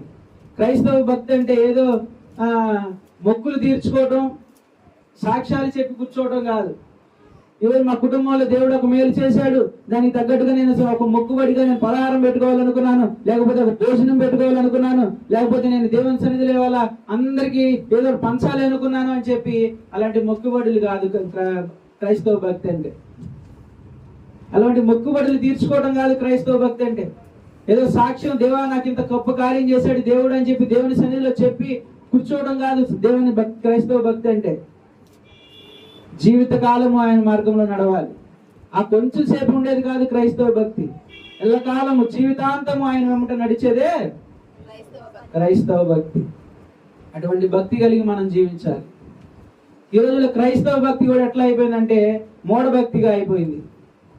మూఢభక్తి ఎట్లా అంటే మన అవసరతలు తీర్చుకోవడం కోసం, మనకున్న శ్రమల నుంచి విడిపించుకోవడం క్రైస్తవులు అని చెప్పుకుంటున్నాం మనం కదా. నాకున్న ఫలానా సమస్యలు ఉన్నాయి, ఫలానా కష్టాలు ఉన్నాయి, వాటిని తీర్చుకోవాలంటే యేసయ్య దగ్గరికి వెళ్తే తీరుస్తాడు, యేసయ్య దగ్గరికి వెళ్తే స్వస్థపరుస్తాడు. అందుకని చెప్పి ఒక అవసరాల కోసం తీర్చుకోవడానికి క్రైస్తవులు అని చెప్పుకుంటున్నాం ఈ రోజులో మనం. అదే మన మూఢభక్తి. అటువంటి మూఢభక్తిలో మనం ఉంటున్నాం. ఇక్కడ అదే అంటున్నాడు, మీరు పాపము చేయకుండాటకై ఈ సంగతులను మీకు రాయొచ్చున్నాను. పాపము చేయకుండాటకై అంట. పాపము లేని వారు ఎవ్వరున్నారు? ఎవ్వరు లేరు. పరిశుద్ధులు ఎవ్వరు లేరు. నీతిమంతులు ఎవ్వరు లేరు. పరిశుద్ధుడిని నేను అన్నవాళ్ళు ఎవరైనా ఉన్నారు సంఘంలో? పరిశుద్ధులు అన్నవాడు ఎవరైనా ఉంటే అజ్ఞాని వారు. అజ్ఞాని. ఎందుకంటే ఆయన ఈ లోకంలోకి వచ్చింది పాపుల కొరకు వచ్చాడు కానీ పరిశుద్ధుల కొరకు రాలేదు. ఈ లోకంలోకి నీతిమంతుల కొరకు రాలేదు, ఆయన పాపుల కోసం వచ్చాడు, రోగుల కోసం వచ్చాడు, ఆరోగ్యవంతుల కోసం కాదు ఆయన వచ్చింది ఈ లోకంలోకి. మరి పరిశుద్ధులు ఎవరైనా ఉన్నారు ఇప్పుడు చెప్పండి? ఎవ్వరు లేరు పరిశుద్ధులు. అందరూ నీతిమంతులు ఎవ్వరు లేరు. అందరూ పాపులే. అందరూ రోగాలు ఉన్న వాళ్ళే, ఆరోగ్యం కలగలిగిన వాళ్ళు ఎవరైనా ఉన్నారా?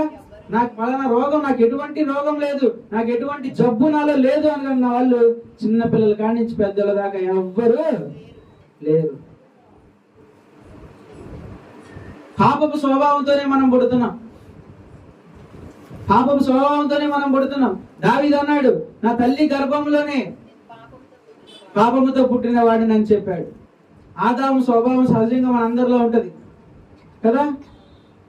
కొంతమంది నోటి మాట ద్వారా పాపం చేస్తారు, కొంతమంది క్రియల ద్వారా పాపం చేస్తారు. నేను పలానా మాట మాట్లాడకూడదు అనుకున్న తర్వాత కూడా కొన్ని సందర్భాల్లో అది మాట్లాడాల్సి వచ్చేసింది. నేను ఆ పని చేయకూడదు అన్నప్పుడు కూడా కొన్ని సందర్భాల్లో చేయాల్సి వచ్చింది. కాబట్టి ఎవ్వరు నీతిమంతులు ఉండరు, ఎవ్వరు పరిశుద్ధులు ఉండరు. అందరూ పాపమే చేసి ఆయన అనుగ్రహించిన ఉన్నత మహిమను కోల్పోయాం. అటువంటి పరిస్థితిలో మనం ఉన్నాం. అందరం ఏదో ఒక పాపం చేస్తూనే ఉంటున్నాం.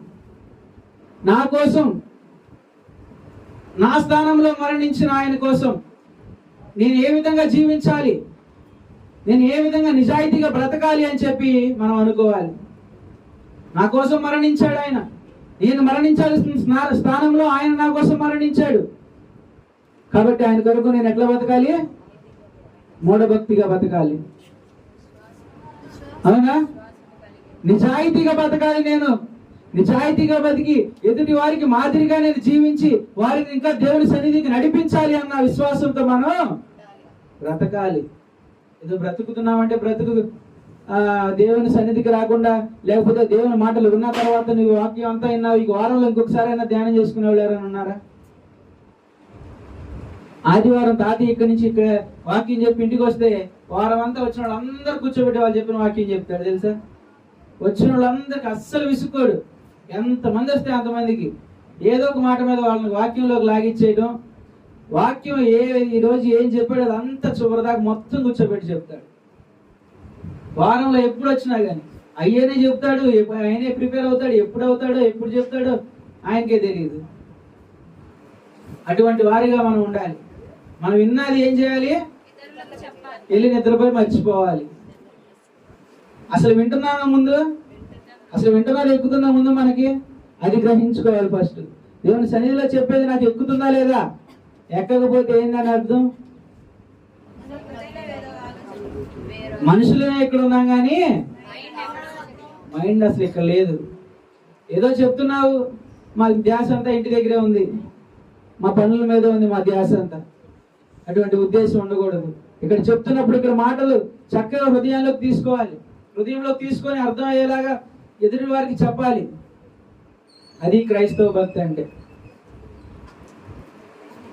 పాపము చేసేవాళ్ళు, పాపము చేయని వాళ్ళు ఎవ్వరు లేరు. పాపము చేసేవాళ్ళే ప్రతి ఒక్కరు కూడా. కానీ చేసిన దాన్ని కఠినపరుచుకోకూడదు. పాపాన్ని ఎప్పటికప్పుడు దేవుని సన్నిధిలో ఒప్పుకోవాలి. ఎప్పటికప్పుడు దేవునితో లెక్కలు తేల్చుకోవాలి పాపాలతో. అట్లా తేల్చుకోకుండా నువ్వు దాన్ని కఠినపరుచుకుంటే ఒక దినాన దానివల్ల ఇబ్బంది పడాల్సి వస్తుంది. దానివల్ల నీకు పాపం ఉంది అంటే దాన్ని వదిలేసే, దానివల్ల నీకు నష్టము ఉంది అంటే దాన్ని వదిలేసేయాలి. ఇప్పుడు ఈ ఫోన్ ఉంది, ఫోన్ వల్ల నష్టం ఉంది అనుకుంటే ఆ ఫోన్ వదిలేయటమే. ఈ మైక్ ఉంది, ఈ మైక్ వల్ల దీనివల్ల ఫ్యూచర్ ఏదైనా నష్టం ఉంది అంటే దాన్ని వదిలేయటమే. ఒకళ్ళ వల్ల మనకు జీవితంలో నష్టం ఉంది, వాళ్ళ వల్ల వాళ్ళు ఉంటే మాకు జీవితంలో ఏదో ఒక గోయిలో పడతాం మేము అనుకున్న వాళ్ళని ఏం చేయాలి? వదిలేయటమే. అలాంటి వాళ్ళని అది క్రైస్తవం. ఈ రోజు యవనస్తులు కూడా చాలా మంది అదే అనుకుంటున్నారు. నేను ఎంతో పాపిని, నేను ఎంతో దుర్మార్గుణ్ణి, నేను ఎంతో దీన స్థితిలో ఉన్నాను, నేను చెడిపోయిన స్థితిలో నేను ఉన్నాను, నన్ను మార్చేవాడు ఎవ్వడు లేడు అనుకుంటున్నారు. నన్ను మార్చడం ఎవ్వరి వల్ల కాదనుకుంటున్నాడు. నా ఇష్టానుసారంగా నేను జీవితాన్ని జీవిస్తున్నా. నా తల్లిదండ్రులు చక్కగా దేవుని మందిరానికి వెళ్తున్నారు, నా తల్లిదండ్రులు నా కోసం ప్రార్థన చేస్తున్నారు, కానీ నా జీవితాన్ని నేను వ్యర్థపరుచుకుంటున్నాను. విషయం వారికి తెలుసు, కానీ నన్ను ఎవ్వరు మార్చలేరు అన్న జాలీగా తిరుగుతున్నారు. కానీ ఎటువంటి వాడినైనా మార్చగలిగే శక్తి దేవునికి ఒక్కడికే ఉంది. ఆయన ఎటువంటి వారినైనా మార్చగలడు. ఎటువంటి స్థితిలో ఉన్న వారినైనా కానీ లేవనెత్తగలిగే శక్తి ఆయనకు ఉంది. ఆయన నామమును ఎరిగి బిడ్డల కోసం, తల్లిదండ్రుల బిడ్డల కోసం ప్రార్థన చేసే వారిలాగుంటే వారిని దేవుడు మన ప్రార్థనల వల్లే, పితరుల ప్రార్థనల వల్లే మనం ఈ దినాన్ని ఇట్లా ఉంటున్నాం. వాళ్ళని జ్ఞాపకం చేసుకుని ఆయన ఈ దినాన్ని మనల్ని ఇట్లా ఉంచుతున్నాడు. లేకపోతే మనం ఏదో భక్తి పరులు అని కాదు, మన ప్రార్థనలు ఏదో అంగీకరించి మనల్ని ఏదో క్షమిస్తున్నాడని కాదు. పితరులు చేసిన ప్రార్థనలు, తల్లిదండ్రులు చేసిన ప్రార్థనలు, అటువంటి ప్రార్థనల వల్ల ఈ దినాన మనం ఇలా ఉండగలుగుతున్నాం. మీరు ఒక్కరు పాపము చేస్తే ఏమంటున్నాడు ఇక్కడ? ఎవడైనా పాపము చేసిన యెడల నీతిమంతుడైన యేసుక్రీస్తు అని ఉత్తరవాది తండ్రి వద్ద అనుకున్నాడు. చూడండి, ఈ దేశాల్లో కొన్ని చట్టాలు ఉన్నాయి. దేశాలు తెలుసా? చట్టాలు ఉల్లంఘిస్తే ఏం చేస్తారు? జైల్లో శిక్ష కేసు వేస్తారు కదా. కేసు, ఇంకా కేసు కోర్టుల చుట్టూ తిరగటం. మన కేసు వాదించుకోవడానికి ఒక అడ్వకేట్ని పెట్టుకోవాలి, ఒక లాయర్ని పెట్టుకోవాలి కదా. ఒక లాయర్ని పెట్టుకుంటాం. మనం తప్పు చేసినా తప్పు చేయకపోయినా, తప్పు చేసినా కానీ తప్పును చూపించకుండా మాట్లాడటానికి ఒక లాయర్కి డబ్బులు ఇచ్చి పెట్టుకుంటాం కదా. నాలో ఎటువంటి తప్పు లేదు అని చూపించడానికి ఒక లాయర్కి డబ్బులు ఇచ్చి మనం ఒక లాయర్ని పెట్టుకుంటాం. ఆయన ఏం చేస్తాడు?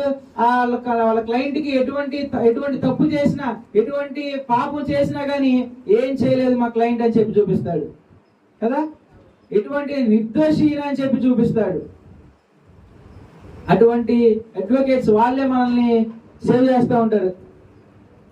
ఒక అడ్వకేట్, ఒక లాయరే అట్లాంటి తప్పించగలిగితే, మన తండ్రి దగ్గర మనం ఎంత పాపం చేసినా, మనం ఎంత తప్పు చేసినా, మనం ఎటువంటి పరిస్థితిలో, ఎటువంటి స్థితిలో ఉన్నా కానీ తండ్రి దగ్గర మన గురించి ఒక అడ్వకేట్ ఉన్నాడు. తండ్రి గురించి మన దగ్గర వాదించడానికి ఒక అడ్వకేట్ ఉన్నాడు. అటువంటి ఆయన్ని మనం తిరస్కరిస్తున్నాం. అటువంటి ఆయన్ని మనం లెక్క చేయట్లేదు. నువ్వు ఉన్నావు ప్రభు, నాకు చాలు అన్న ఉద్దేశం ఎవరికి లేదు. ఇంకా మనుషుల్ని ఎదుర్కోవాలి, ఇంకా మనుషుల మీదే ఆధారపడాలి, ఇంకా మనుషుల్నే నమ్ముకోవాలన్న ఉద్దేశంతో మనుషుల మీదే ఆధారపడుతున్నాం. కానీ దేవా నువ్వు ఉన్నావు, నువ్వే చూసుకో నా కేసు అంతా. దేవా నువ్వు ఉన్నావు, నా పరిస్థితి ఇది, నా జీవితం ఇది, నా జీవితంలో నేనేం చేయాలి అని చెప్పి ఆయన మీద ఆధారపడే వాళ్ళు ఇంకా చాలా మంది లేరు. ఇంకా చాలా మంది ఆయన మీద ఆధారపడాల్సిన వాళ్ళు చాలా మంది ఉన్నారు. అందరూ ఈ లోకం మీద ఆధారపడుతున్నారు. నీ కోసం, నా కోసమే కాదు, ఈ సంఘంలో ఉన్న వారి కోసమే కాదు, ఈ లోకం అందరి కోసం ఆయన మరణించాడు. ఈ లోకంలో ఉన్న అందరి కోసం ఆయన శిలువలో మరణించాడు. ఆయన చనిపోయిన దేవుడు కాదు, మరణాన్ని జయించి మృత్యుంజయుడై లేచాడు మళ్ళా. అటువంటి ఆయన. కానీ మనమందరం ఆయన్ని తిరస్కరిస్తున్నాం. మనందరం ఆయన్ని పట్టించుకోవట్లేదు, ఆయన మీద ఆధారపడట్లేదు. ఏముంది, ఈ లోకంలోకి నేను వెళ్ళాను, నేను చేయాల్సిన పని నేను చేశాను, నేను సువార్త చేశాను, అందరిని మారమని చెప్పాను, వారి కోసం నేను మరణించాను, వారు మారితే మారని లేకపోతే లేదని చెప్పి ఆయన దర్జాగా పడుకునే దేవుడా కాదు. నిన్ను కాపాడువాడు కునుకడు, నిద్రపోడు. నిద్రపోయే దేవుడు కాదు. నేను నా పని నేను చేసేసాను, ఇంకో వాళ్ళు మారినప్పుడు నేనేం చేయాలని అనుకోవట్లేదు ఆయన. మనల్ని మార్చాలి, ఇంకా నువ్వు వాళ్ళని ఏ స్థితిలో ఉన్నా కానీ వాళ్ళని క్షమించాలి అన్న ఉద్దేశంతోనే మన కోసం ఎదురు చూస్తున్నాడు ఆయన. మనం తెలియక చేసిన తప్పులను బట్టి కూడా ఆయన మనం క్షమించడానికి సిద్ధంగా ఉన్నాడు. తెలుసు మనకి ఇది తప్పు అని, ఇది కదిలిస్తే తప్పు అన్న విషయం తెలుసు. అయినా కానీ మనం తప్పు చేసినప్పటికీ ఆయన ఏం చేస్తున్నాడు? మనల్ని క్షమిస్తూనే ఉన్నాడు, క్షమిస్తున్నాడు. ఇంకా వాళ్ళు మారుతారు, ఇంకా తెలుసుకుంటారు, నా దగ్గరికి వస్తారు అని చెప్పి ఎన్నో అవకాశాలు దేవుడు మనకి ఇస్తున్నాడు. ఈ ప్రపంచంలో నలుగురే ఉన్నారు, ఆదాము, అవ్వ. చెప్పండి, కయోను, హేబేలు. కయోను నీ తమ్ముడు ఎక్కడా అంటే, నా తమ్ముడిని నేను చంపేశానని పశ్చాత్తాపడలేదు. నేనే చంపేశాను, నా అర్పణను అంగీకరించలేదు, నా తమ్ముడు అర్పణను అంగీకరించావు కాబట్టి నేను నా తమ్ముడిని చంపేశాను అని చెప్పి పశ్చాత్తాపడలేదు. ఈ రోజులో ఎట్లా ఉన్నారంటే, రాత్రులు తల్లిదండ్రులు మాట వినకుండా రాత్రులు పిల్లలు రాత్రులు పూట ఎక్కడైనా తిరిగి వచ్చినా, లేదా ఉదయం అంతా ఎక్కడైనా తిరిగి వచ్చినా తల్లిదండ్రుల పిల్లల్ని ఎక్కడికి వెళ్ళావని అడిగితే, నేను నీకు ఎట్ట కనిపిస్తున్నా? తాగొచ్చేవాళ్ళ కనిపిస్తున్నానా? తాగొచ్చాను అనుకుంటున్నావా? లేకపోతే నేను తిరిగి వచ్చాను అనుకుంటున్నావా అని ఎదురు తిరిగి సమాధానం చెప్తున్నారు. కానీ నేను తాగొచ్చానని చెప్పి తాగి వచ్చినోడు ఒప్పుకోవట్లేదు, పశ్చాత్తాపడట్లేదు. నేను తిరిగి వచ్చానని చెప్పి తిరిగి పశ్చాత్తాపడట్లేదు. నేను తిరిగి వచ్చాను అనుకుంటున్నావా? నేను తాగుబోతున్నాను అనుకుంటున్నావా అని చెప్పి ఇంట్లో ఎదిరిస్తున్నారు. అటువంటి పరిస్థితుల్లో ఈ రోజుల్లో ఉన్నా.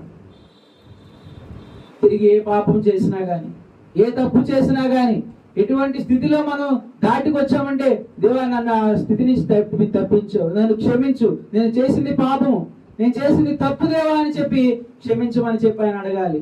మళ్ళీ దేవుడిని అడిగితే ఆయన క్షమిస్తాడో లేదో, ఆయన నన్ను క్షమించకుండా శిక్షిస్తాడేమో అని చెప్పి బాధపడతారు, భయపడతారు చాలా మంది. ఆయన ఎటువంటి పరిస్థితిలో ఉన్నా కానీ ఆయన శిక్షించేవాడు కాదు. ఆయన క్షమించి ఆయన దగ్గరకు తీసుకొని ఆయన గుండెలకు హత్తుకునే దేవుడుగా ఉన్నాడు. మన కోసమే ఆయన మరణించాడు, మన పాపాల కోసం ఆయన మరణించాడు. మనల్ని శిక్షించేవాడు కాదు. తెలియక చేసేవాళ్ళు ఉంటారు పాపాలు కదా, తెలియక చేసేవాళ్ళు ఉంటారు పాపాలు. కానీ అన్ని తెలిసి ఆయన ఎరిగిన తర్వాత కూడా పాపం చేస్తున్నాం మనం. తెలియక చేసేవాళ్ళు అది వేరు. తెలిసి అన్ని తెలిసి మనం ఆయన ఎరిగిన తర్వాత కూడా ఇది పాపము, ఆయన దృష్టికి ఇది తప్పు, ఇది ఆజ్ఞ అతిక్రమించడం అనే విషయాన్ని తెలిసి కూడా మనం ఏం చేస్తున్నాం? అదే పాపాన్ని చేస్తున్నాం, అదే మార్గాన్ని ఎంచుకుంటున్నాం. అది కాదు కావాల్సింది, అది కాదు మనకు కావాల్సింది. ఆయన ఇచ్చే క్షమాపణను పొందుకోవాలి. ఆయన దగ్గర క్షమాపణను పొందుకొని క్షమించబడి ఆయన రాజ్యానికి మనం వెళ్ళేవారిలాగా మనం ఉండాలి, కానీ అటువంటి శిక్షను మనం పొందుకునేవారిలాగా ఉండకూడదు. ఏ ఒక్కరు నశించిపోవడం ఆయనకి ఇష్టం లేదు, ఏ ఒక్కరు నరకంలో పడిపోవడం ఆయనకి ఇష్టం లేదు. అందరినీ పరలోక రాజ్యానికి తీసుకెళ్లాలని చెప్పి ఇంకా నువ్వు ఆయన ఎదురు చూస్తున్నాడు. ఇంకా నువ్వు మారాలి, ఇంకా నువ్వు మార్చాలి, మారుతాడు అని చెప్పి ఆయన ఎంతగానో ఎదురు చూస్తున్నాడు. అటువంటి క్షమాపణను మనం పొందుకునే వారిలాగా ఉండాలి. అన్నిటి నుంచి విడిపించేవాడు ఆయనే. మనకి ఏది ఉన్నా గాని, ఏది కావాలన్నా గాని దయచేసేది, విడిపించేది, ఇచ్చేది మొత్తం కూడా సమస్తం ఆయనే. అటువంటి ఆయన మీద మనం ఆధారపడాలి. ఏదో పాస్టర్లు ఇచ్చే నూనె బుడ్డుల వల్ల, పాస్టర్లు చేసే నూనె ప్రార్థనల వల్ల కాదు. పాస్టర్లు నూనె బుడ్డు మాత్రమే ఇవ్వగలుగుతారు, పాస్టర్లు నూనెతో ప్రార్థన మాత్రమే చేయగలుగుతారు, కానీ దాంట్లో శక్తిని ఇవ్వలేరు. ఏ బోధకుడు ఆ శక్తిని ఇవ్వలేడు, ఏ బోధకుడు ఆ శక్తిని ఇవ్వడు. ఒక దేవుని వైపు నడిపించడం మాత్రమే దేవుని సేవకుడి పని. దేవుని వైపు మళ్లించి దేవుడి మార్గంలోకి నడిపించడం మాత్రమే దేవుని సేవకుడి పని. ఇక తర్వాత అంతా ఎవరు చూసుకుంటారు? దేవుడే చూసుకుంటాడు. సేవకుడి పని ఏంటి? దేవుని వైపు తిప్పి దేవుని మార్గంలో నడిపించడం వరకే. దానికి ప్రార్థన చేయించి ఇవ్వడం వరకే పాస్టర్ దేవుని సేవకుల పని. దానికి ఇచ్చే శక్తి, దానికి ఇచ్చే బలము అవన్నీ ఆయన ఇచ్చే. దాని నూనె రాసుకుంటే స్వస్థత జరుగుతుంది, ఆయన నూనె రాసుకుంటే కార్యం జరుగుతుంది అంటే ఒక పాస్టర్ చేసింది కాదు, నువ్వు చేసిందే దేవా అది అని చెప్పుకోవాలి. కానీ ఈ దినాల్లో ఎట్లున్నారంటే అబద్ధ బోధకులు ఎక్కువైపోతున్నారు. అంత్య దినాల్లో అబద్ధ బోధకులు ఎక్కువైపోతారని చెప్పిన మాట వాస్తవం అయిపోయింది. నేను రాసిన నూనె వల్ల ఏదో ఈ రోజుల్లో చాలా కామెంట్స్, ట్రోల్స్ చూస్తున్నాం మనం. వరుసగా నుంచొని ఉంటారు ఒక 20 మంది, ఆ మూలలో ఒకళ్ళు పట్టుకోగల వరుస కింద పడి గిలగల కొట్టుకుంటా ఉంటున్నారు. అటువంటి వాళ్ళ వల్ల ఎన్నో ట్రోల్స్ జరగొచ్చేమో, అట్లాంటి మేలులు, అటువంటి కార్యాలు జరగొచ్చేమో. కానీ చూసే వాళ్ళు ఎట్లా అనుకుంటారు? మరీ హేళనగా, చిన్న చూపు చూస్తూ ఉంటారు. ఒక్కరు చేయడం వల్ల అది క్రైస్తవులందరికీ వస్తుంది, అవునా?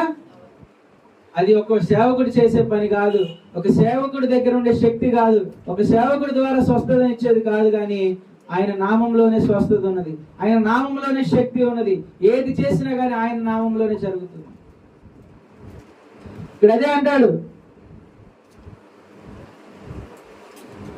మట్టి గోడ కడితారంట అబద్ధ బోధకులు వచ్చి ఏమంటారు, ప్రవక్తలు వచ్చి ఏమంటారు, గచ్చిపోతా బా ఏం కట్టావయ్యా, బ్రహ్మాండంగా ఉందయ్యా. ఎందుకు చేస్తారు అట్లా?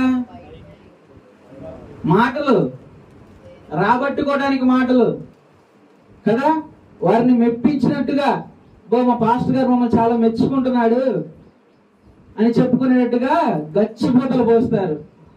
ఏమైతే ఆ మట్టి కూడా వర్షం వస్తే కూలిపోయింది. అటువంటి పైన భక్తి ఈ రోజుల్లో చేస్తున్నారు, అటువంటి పైన భక్తి ఈ రోజుల్లో ఉంటుంది. అది కాదు కావాల్సింది, అది కాదు కావాల్సింది. అందుకే చెప్తున్నాడు, జాగ్రత్తగా ఉండాలి, అబద్ధ బోధకులు వస్తారు. మీకు బైబిల్ అంతా తెలిసి ఉంటే, మనకి బైబిల్ అంతటిని మనం ఎరిగి ఉంటే, ఎటువంటి బోధకుడు వచ్చినా కానీ వాడికి తిరిగి సమాధానం చెప్పగలుగుతాం. అదేంటి అట్లా అంటావు, బైబిల్ అది లేదు కదా అని చెప్పి మనం ఎదురు తిరిగి సమాధానం చెప్పగలుగుతాం. కాబట్టి అటువంటి పరిస్థితి నుంచి మనం తప్పించుకోవాలంటే మనం బైబిల్ని ఎరిగి ఉండాలి. అలాగే ఇక్కడ చూసుకున్నట్లయితే మనం ఎందుకు పాపాలు చేస్తున్నాం, మనం ఎందుకు పాపం చేసినప్పుడు ఆయన దగ్గరికి రాలేకపోతున్నాం? మన పట్ల వాదించేవాడు ఒకడున్నాడు, మన పట్ల ఎంత తప్పు చేసినా కానీ క్షమించేవాడు ఒకడున్నాడు. ఆయన దగ్గరికి ఎందుకు వెళ్ళలేకపోతున్నాం? ఆయన పిలుస్తున్నాడు, చేతులు చాపి పిలుస్తున్నాడు, రాండి నా దగ్గరికి రాండి. ఎటువంటి పరిస్థితుల్లో ఉన్నా కానీ నేను మారుస్తాను. యవనస్తుడా నా దగ్గరికి రా, నేను చూసుకుంటాను. నీ యవన కాలాన్ని నువ్వు అనవసరంగా వ్యర్థపరుచుకోవద్దు. నీ యవన కాలాన్ని అనవసరంగా యవనేచ్ఛలకు గురి చేసుకోవద్దు. నా వైపు తిరుగు, నా వైపు రా, నేను చూసుకుంటాను, నేను మార్చుకుంటాను, దేవుని సన్నిధికి రా. వారు మారాలి అంటే ఒక్కసారిగా మారడం అంటే కష్టం. యవనస్తులు వారి కోసం ప్రార్థించాలి. అరే వీడు దేవుని సన్నిధికి వస్తున్నాడు, 4-5 వారాల నుంచి వస్తున్నాడు, వెళ్తున్నాడు, కానీ అట్లా ఏం మార్పు ఉన్నట్లేదు అంటారు. 4-5 వారాలకే మారుతారు ఎవరైనా? 4-5 వారాలకి ఎవరైనా మారుతారా? మారరు. ఒక టైము. వీళ్ళు ఎప్పుడైతే గట్టిగా ప్రార్థిస్తారో దేవుడు అప్పుడు వారిని పట్టుకుంటాడు. దేవుడే పట్టుకుంటాడు. యవ్వన కాలంలో ఆ సిగరెట్లు మందులు పట్టుకోవాల్సిన వాళ్ళు ఆయన కాడి మోస్తారు. అటువంటి పరిస్థితి యవనస్తులు కల్పించాలంటే ప్రార్థన చేయాలి. ఇటువంటి ప్రార్థన వారి కోసం చేస్తే ఆ ప్రార్థన ఆయన అంగీకరిస్తాడు. కాబట్టి మనకి ఏది వచ్చినా కానీ, మనకి ఏది ఉన్నా కానీ, మనకి ఎటువంటి సమస్య ఉన్నా కానీ ఆయనను ముందు పెట్టుకోవాలి. ఆయన ఒక అడ్వకేట్ గా, ఆయన ఒక లాయర్ గా మన పట్ల వాదించడానికి సిద్ధంగా ఉన్నాడు. కాబట్టి ఏది ఉన్నా కానీ, తండ్రి నేను ఫలానా తప్పు చేశాను దేవా, ఫలానా పాపం నేను చేశాను దేవా, నన్ను క్షమించాయా అని చెప్పి తన దగ్గర ప్రార్థిస్తే తండ్రి దగ్గర వాదించడానికి ఆయన సిద్ధంగా ఉన్నాడు. కాబట్టి మధ్యాహ్న కాల సమయంలో తెలుసుకుందాం మన కేసులు ఏమున్నాయో. కేసులు అంటే కోర్టు కేసులు అనుకున్నారు, లేనిపోయింది. మళ్ళా కోర్టు కేసులు కాదు, మన సమస్యలు ఏమున్నాయో, మన బాధలు ఏమున్నాయో. ప్రభువా నాకు ఇది ఉంది తండ్రి, ఈ సమస్య ఉంది దేవా అని చెప్పి ఆయన దగ్గర అడిగితే, ప్రభా నేను ఫలానా పాపం చేశాను, ఫలానా తప్పు నేను చేశాను దేవా, నన్ను క్షమించు తండ్రి అని చెప్పి ఆయన దగ్గర అడిగితే తండ్రి దగ్గర వాదించడానికి ఆయన సిద్ధంగా ఉన్నాడు. ఒకటి అందరం తల నుంచి కళ్ళు మూసుకుని ప్రార్థన చేద్దాం. అందరూ ఒక 2 నిమిషాలు ప్రార్థన చేయండి. చూడండి, చెప్పుకోండి, ప్రభా ఫలానా తప్పు నేను చేసి ఉన్నాను తండ్రి, నాకు తెలుసు నేను పాపం చేశానని, కానీ దాన్ని నేను చెప్పుకోలేకపోతున్నాను. నువ్వు పాపం తెలిసి చేసినా కానీ ఆయన క్షమించడానికి సిద్ధంగా ఉన్నావు కదా తండ్రి. నువ్వు అలాంటి తండ్రి నాయనా, మేము అలాంటి దాన్ని మేము కోల్పోతున్నాము తండ్రి, పొందుకోలేకపోతున్నాము దేవా. మమ్మల్ని క్షమించండి తండ్రి. దేవా ఎప్పుడైనా కానీ తండ్రి మేము తెలుసుకోండి తండ్రి, మీ దగ్గర క్షమాపణ పొందుకునే వాళ్ళ ఉండడానికి సహాయం దయచేయండి దేవా. ఏ విధంగా అయితే తండ్రి ఇక్కడ ఏం చేశాడో దేవా నాయన, ఏ వయసు వృద్ధాప్యంలో కూడా ప్రభా నాయన బోధించడం మానుకోలేదు తండ్రి నాయన. ఎందుకంటే దేవా అతను ఉన్నప్పుడు విన్న వాటిని, అనుభవించిన వాటిని, అతను పొందుకున్న క్షమాపణలు అన్నిటినీ కూడా ప్రభా బోధిస్తూ ఉన్నాడు తండ్రి. అటువంటి క్షమాపణ మేము పొందుకొని మళ్ళా ఇతరులకు మేము చెప్పుకునే వాళ్ళ ఉండడానికి మాకు సహాయం దయచేయండి. నా యేసయ్య నాకు కార్యం చేశాడని ఇతరులకు మేము చెప్పుకునే వాళ్ళ ఉండడానికి మాకు సహాయం దయచేయండి. అటువంటి మేలులు మేము పొందుకోవాలంటే మా హృదయాన్ని పరిశుద్ధపరచుకోవాలి దేవా. ప్రభావ మా హృదయాన్ని పరిశుద్ధపరచుకోవడం అంటే తండ్రి ఏదో మా హృదయం ఏదో ఉంది కానీ దేవా, అది అంతా నల్లగానే ఉంది కానీ ప్రభా అంతా చెడుతోనే నిండి ఉన్నది కానీ తండ్రి నాయన, ఆ చెడులో నుంచి మంచి చూడాలంటే చూడలేకపోతున్నాం దేవా. ఆ చెడుని మేము శుభ్రం చేసుకొని, ఆ చెడుని మేము వదిలేసి తండ్రి, ఆ నలుపుని మేము తీసేసి ఆ వెలుగును మేము చూసే వాళ్ళ ఉండడానికి మాకు సహాయం దయచేయండి దేవా. మా హృదయాన్ని మార్చండి తండ్రి, పాపపు స్వభావాన్ని మాలో తీసివేయండి దేవా. పాపపు స్వభావంతో మేము కలిగి జీవించే వాళ్ళ ఉండడానికి మాకు సహాయం దయచేయండి దేవా నాయన. ఎటువంటి వారమైనా కానీ తండ్రి, ఎటువంటి వారినైనా కానీ దేవా మేము క్షమించే వారిలాగా అటువంటి స్వభావం మాకు దయచేయమని అడుగుతున్నాము దేవా. నీ దగ్గర వాదించుకొని ప్రభా, నీ దగ్గర చెప్పుకొని మా పట్ల వాదించడానికి మీరు ఉన్నారు కదా తండ్రి. అటువంటి తండ్రి నాయన మా సమస్యలు, అటువంటి మా బాధలు, మా పాపాలు మీ దగ్గర చెప్పుకునే వారిలాగా ఉండడానికి మాకు సహాయం దయచేయండి. మా హృదయాలు తెరవండి దేవా నాయన. మధ్యాహ్న కాల సమయంలో విన్న వాక్యాన్ని బిడ్డలు ఎవరు కూడా తండ్రి వ్యర్థంగా వదిలేయకుండా దేవా వారి హృదయంలో నాటుకొని వాక్యానుసారంగా వారి జీవితాన్ని జీవించలాగా మీరు సహాయం దయచేయండి దేవా. విన్నవారి తండ్రి ఎదుటి వారికి చెప్పుకునే వాళ్ళగా ఉండడానికి సహాయం దయచేయండి దేవా. మాదిరిగా జీవించలాగా సహాయం దయచేయమని అడుగుతున్నాను ఆయన. ఈ మధ్యాహ్న కాల సమయంలో ప్రార్థన మీ సన్నిధిలో చేర్చుకోమని నజరేయుడైన జీవం కలిగిన యేసయ్య పరిశుద్ధ నామములో ప్రార్థించి అడిగి వేడుకుంటున్నాం తండ్రి. ఆమేన్ ఆమేన్.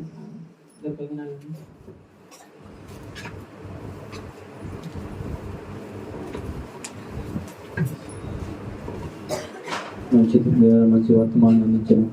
హజరాసాకి వందనాలు తెలియజేసుకుంటున్నాను. మన మధ్యలో అన్నగారు ఉన్నారు, వర్తమానం అందిస్తారు.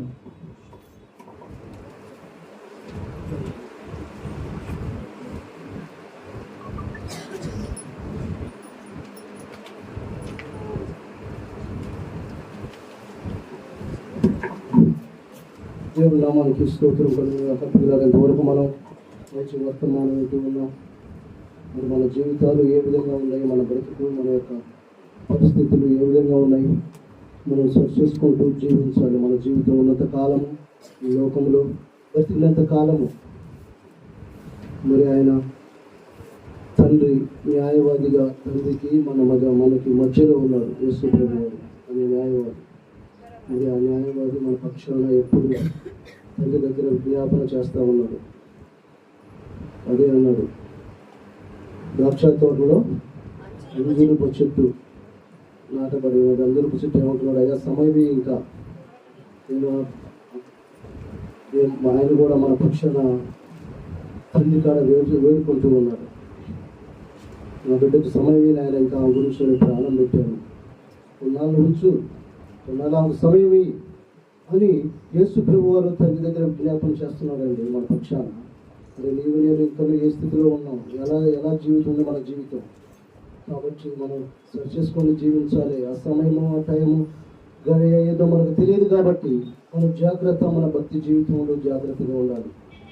కాబట్టి మంచి వర్తమానం చెప్తున్నాం మనకి, మన జాగ్రత్త మన జీవితాల్లో మనం సెర్చ్ చేసుకుంటూ నిజంగా నేను ఎలా బ్రతుకుతున్నాను, ఎలా భక్తి చేస్తున్నాను, ఎలా నా జీవితం ఉంది, ఇంకా నువ్వు మార్పు లేని జీవితంలో నేను ఉన్నానేమో, ఇకనైనా నువ్వు మారతాను, ఇకనైనా దేవుణ్ణి కలిగి ఉంటాను, ఇష్టంగా జీవిస్తాను అని ప్రతి ఒక్కరు నిర్ణయం చేసుకున్నట్లయితే దేవుడు ఆయన క్షమించడానికి ఆయన సిద్ధంగా ఉన్నాడు. ప్రియులారా, అలాంటి జీవము కలిగిన మాటలు మనం జాగ్రత్తగా వింటూ మన యొక్క హృదయాలను సర్చ్ చేసుకున్నాం ప్రియులారా. కాబట్టి నేను కూడా కొన్ని విషయాలు నేను మాట్లాడతాను. ఎందుకంటే మన యొక్క భక్తి జీవితం కలిగి ఉన్నామా, భక్తిహీనులుగా ఉన్నామా, మనం భక్తి కలిగి ఉంటున్నాం, మనందరం భక్తి పరులమైనా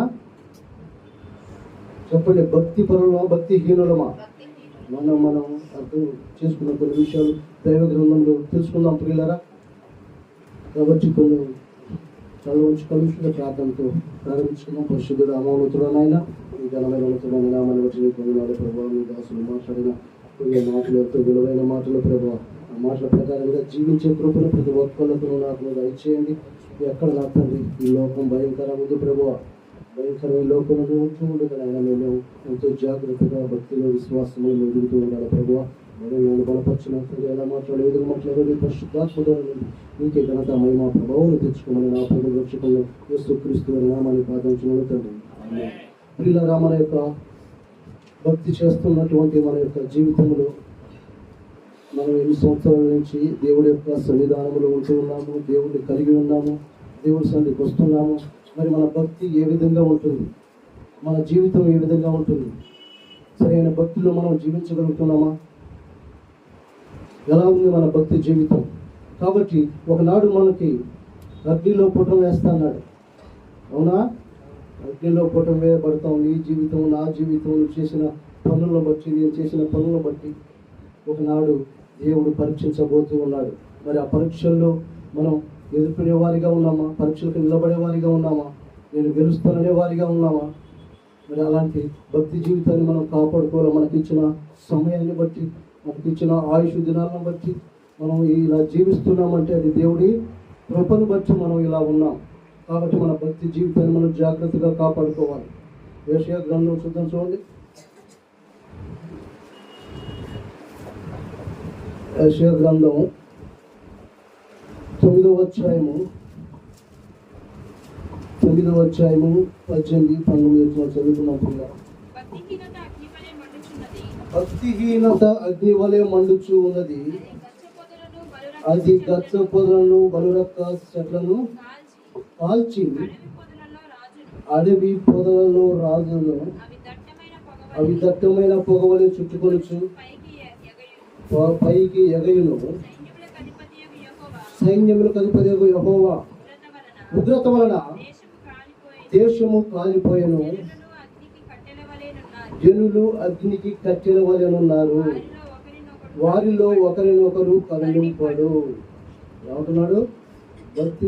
భక్తిహీనత అగ్ని వలె మండుచు ఉన్నది. ఈ లోకం చూస్తూ ఉంటే దేవుడి సన్నిధికి ఈ యొక్క ఆదివారము దేవుడి సన్నిధిలో గుడులలో ఎంత వేల మంది రండి, లక్షల మంది. నేను ప్రార్థనకి వెళ్ళొచ్చానంటే వెళ్ళొచ్చాం. మంచి భక్తి, మంచిగా దేవుడు అంటే భయం ఉంది, పర్వాలేదు, మంచి భయం ఉంటుంది. ఎందుకంటే చర్చికి వెళ్ళొచ్చాము, మన యొక్క ఇష్టానుసారంగా మనం ఈ లోకంలో తిరగవచ్చు. ఎందుకంటే దేవుడి సన్నిధికి వెళ్ళాము, ప్రార్థనకి వెళ్ళాము, వచ్చాము, అయిపోయింది. అంతవరకే చూస్తున్నారే తప్ప ఏంది నా జీవితం, ఏంది నా గమ్యం, ఏంది నేను ఎలా ఉన్నాను, ఏ విధంగా ఉన్నాను. దేవుడు ఒకనాడు నన్ను పుట్టము వేయబోతూ ఉన్నాడు. దేవుడి యొక్క పరీక్షలో నేను నిలవగలుగుతానా, నా భక్తి జీవితం ఏ విధంగా ఉంది, నేను ఎలా భక్తి చేస్తున్నాను అనేది భయం లేకుండా భక్తి చేస్తూ ఉన్నాం. భయం లేని భక్తి, భయం లేకుండా భక్తి చేస్తుంది ఎన్నాళ్ళు నిలుస్తుంది, ఒక సమయము తేటా తెల్లం అయిపోద్ది. అవునా కదా? రోజు స్కూల్కి వెళ్తున్నాం అనుకోండి, స్కూల్కి వెళ్తున్నాము, తల్లిదండ్రులకు ఏం చెప్తున్నాం, స్కూల్కి వెళ్తున్నాం అని చెప్తున్నాం. మనం పోయి ఎక్కడ ఉంటున్నాం, వాళ్ళ ఇష్టానుసారంగా జీవిస్తున్నాం. కాలేజీలు కానీ కొంతమంది చూసినట్లయితే ఎన్నో విధాలుగా జీవిస్తున్నారు. వెళ్ళటం ఎక్కడికి వెళ్తున్నారు, కాలేజీకి వెళ్తున్నారు, స్కూల్కి వెళ్తున్నారు, వ్యాపారం వెళ్తున్నారు, అనేక రకాలుగా వారి యొక్క ప్రయాణం ఉంటుంది. కానీ వారి జీవితము ఏ విధంగా ఉంటూ ఉంది. మనం ఏమనుకుంటాము, పనికి వెళ్ళాడు, మంచి చేసుకొని వస్తాడు, ఉద్యోగానికి వెళ్ళాడు, సాయంత్రానికి వస్తాడు, మనం చూస్తూ ఉంటాము. వారి జీవితం ఏ విధంగా ఉంది. అలాగే భక్తి జీవితం కూడా మనం సరైనటువంటి భక్తి చేయకపోతే మన జీవితం కూడా అలాగే ముగింపబడతాం పిల్లలు. అందుకోసమే దేవుడు లేఖనాలు మనల్ని హెచ్చరిస్తూ ఉన్నాయి. కాబట్టి మనం జాగ్రత్తగా మన భక్తి జీవితాన్ని కట్టుకుంటూ ఉండాలి. ఏదో భక్తి అనగానే దేవుడి సన్నిధికి వచ్చాను, వెళ్ళిపోయాను, నేను దేవుడి సన్నిధిలో ఉంటున్నాను, నమ్మకం ఉంటున్నాను అనుకుంటున్నావేమో. నీవు ఉన్న జీవితం కాలం అంతా ఏం చేస్తున్నావు? నీ ఉద్యోగము, నీ సమయము, నీ వ్యాపారము, నీ సమస్తము జరిగించుకుంటున్నావు. అందును బట్టి దేవుడికి వందనాలు. నా యొక్క ప్రయాణంలో కానీ ఉద్యోగంలో కానీ సమస్తము దేవుడు కాపాడుతూ ఉన్నాడే. ఎందును బట్టి కాపాడుతూ ఉన్నాడు? ఎందును బట్టి? ఆయన కృప, ఆయన దయను బట్టి కాపాడుతూ ఉన్నాడు. నేను ఎలా ఉన్నాను, ఎలా జీవిస్తున్నాను, ఎలా నమ్మకం కలిగి ఉన్నాను దేవుడి దృష్టిలో, నా భక్తి జీవితం ఏ విధంగా ఉన్నది అనేది ఆలోచించగలుగుతున్నామా? ఆలోచించట్లేదు ప్రియులారా. ఆలోచించే పరిస్థితి దేవుడు మనకి వినిపిస్తూ ఉన్నాడు. కాబట్టి మనం జాగ్రత్తగా నేర్చుకొని, నిజంగా ప్రభు నా భక్తి జీవితం ఏంది ప్రభు అని చెప్పి ఆలోచించే వారికి ఉండాలి. రోమిలకు రాసిన పత్రిక కూడా చూడండి. రోమిలకు రాసిన పత్రిక 1వ అధ్యాయము, రోమిలకు రాసిన పత్రిక 1వ అధ్యాయము 18వ వచనం చూడండి పిల్లారా. దుర్నీతి చేత సత్యమును అడ్డగిస్తూ మనుషుల యొక్క సమస్త భక్తిహీనత మీదను దుర్నీతి మీదను దేవుని కోపం పరలోకము నుండి బయలుపరచబడుచున్నది. యాంచి బయలుపరచబడుతుంది, పరలోకము నుంచి బయలుపరచబడుతుందంట. ఈ లోకం చూస్తూ ఉంటే ఫస్ట్ వాక్యంలో మనం చూసుకుందాం. భూలోకం దేవుడు చూసినప్పుడు ఎలాగుంది? చెడిపోయి ఉందండి. చెడిపోయిన ఈ భూలోకము దేవుడు కలగజేసుకున్నాడు తన బిడ్డలని. ఎలా జీవించాలి, నాకు మహిమ తేవాలి, నాకు ఘనత తేవాలి, నన్ను కలిగి జీవించాలి అని ఆయన అనుకుంటే ఏమైంది? భూలోకం చెడిపోయింది. వాళ్ళ ఇష్టానుసారంగా జీవిస్తూ మనకి మన జీవితం, మన జలసాలు, మనకి సమస్తం ఉంది, ధనధాన్యాలు ఉన్నాయి, మనకి అంతా ఉంది అని వాళ్ళ ఇష్టానుసారంగా జీవిస్తే ఏమంటున్నాడు? అడ్డగించు మనుషుల యొక్క సమస్త భక్తిహీనత మీదను దుర్నీతి మీద దేవుడి కోపం ఏం చూస్తుంది? పరలోకం నుండి దిగుతుంది. మరి భయంకరమైన భూకంపాలు ఇవి ఎందుకు వస్తూ ఉన్నాయి?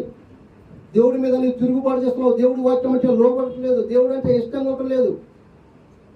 ఏ విధంగా భక్తి చేస్తున్నారు, దేవుడు చదువుకుంటాను దాన్ని సరిపించుకుంటున్నాయి తప్ప దేవుడు ఎలాంటి వాడు మీకు అర్థం కావట్లేదు. ఆయన ఉగ్రత ఎవరైనా ఆపగలుగుతారా? ఎవరి తరము కాదు. ప్రపంచంలో ఎవ్వరు అధికారం ఉండొచ్చేమో, అధికారం ద్వారా నీవు, డబ్బు ద్వారా నువ్వు ఏదైనా జనాలకు చెప్పగలుగుతున్నావు. కానీ ఒక్కసారి భూమి కలిగిందంటే ఎవడు ఆపగలుగుతాడా? ఎవడి వల్ల కాదు ప్రియులారా. కాబట్టి ఆ దినాలు, అలాంటి భయంకరమైన దినాల్లో మనం ఉంటూ ఉన్నాం. మనం ఎలా బ్రతుకుతున్నాం, ఎలా జీవిస్తున్నాం, దేవుని కలిగి ఉన్నామే తప్ప అన్నాడు. ప్రభు అని పిలుచు ప్రతి వాడు పరలోక రాజ్యంలో ప్రవేశించడు కానీ నా తండ్రి చిత్త ప్రకారము జరిగించేవాడే అన్నాడు. మనం దేవుడి చిత్తాన్ని జరిగించే వారిగా ఉన్నావా? దేవుడి మాట వినేవారిగా ఉన్నావా? మనకి సమయం ఇస్తున్నాడే, మనకి దినాలు పొడిగిస్తూ ఉన్నాడే, మనం హాయిగా పని చేసుకుంటున్నాం, హాయిగా తిరుగుతున్నాం, హాయిగా ఈ లోకంలో మన ఇష్టానుసారంగా ఉంటున్నావే. ఆయన ప్రేమిస్తున్నావు నువ్వేమన్నా చెప్పండి. ఆయన మనకి ఎంత సమయం ఇస్తున్నాడు అంటే, సమయం మనం ఏడికైనా వెళ్ళాలంటే సమయాన్ని చూసుకుంటాం. ఈ సమయంలో అక్కడ ఉండాలి. ఆ సమయం తిరిగి మరలా నేను ప్రయాణం, మళ్ళీ ఇక్కడికి రావాలి, మరలా నేను ఆ వ్యాపారం చేయాలి, మరలా ఇక్కడికి. ఎంత నీ యొక్క ఆరాటం, పోరాటం ఏ విధంగా ఉంటుందో దేవుడు ఎందుకు కలిగిన. దేవుడు నాకు ఈ సమయం ఇచ్చాడే, నాకు ఈ దినాన్ని ఇచ్చాడే, నేను ఎలా జీవిస్తున్నాను, ఎలా భక్తి చేస్తున్నాను, ఎలా నా సమస్తమై నా గురించి వ్రాయించిన ఈ జీవ గ్రంథంలో ప్రతిదీ నా గురించి వ్రాయించాడు. నేను ఎలా జీవిస్తున్నాను అనేది మనసులో నువ్వు ఎప్పుడైనా ఆలోచించావా?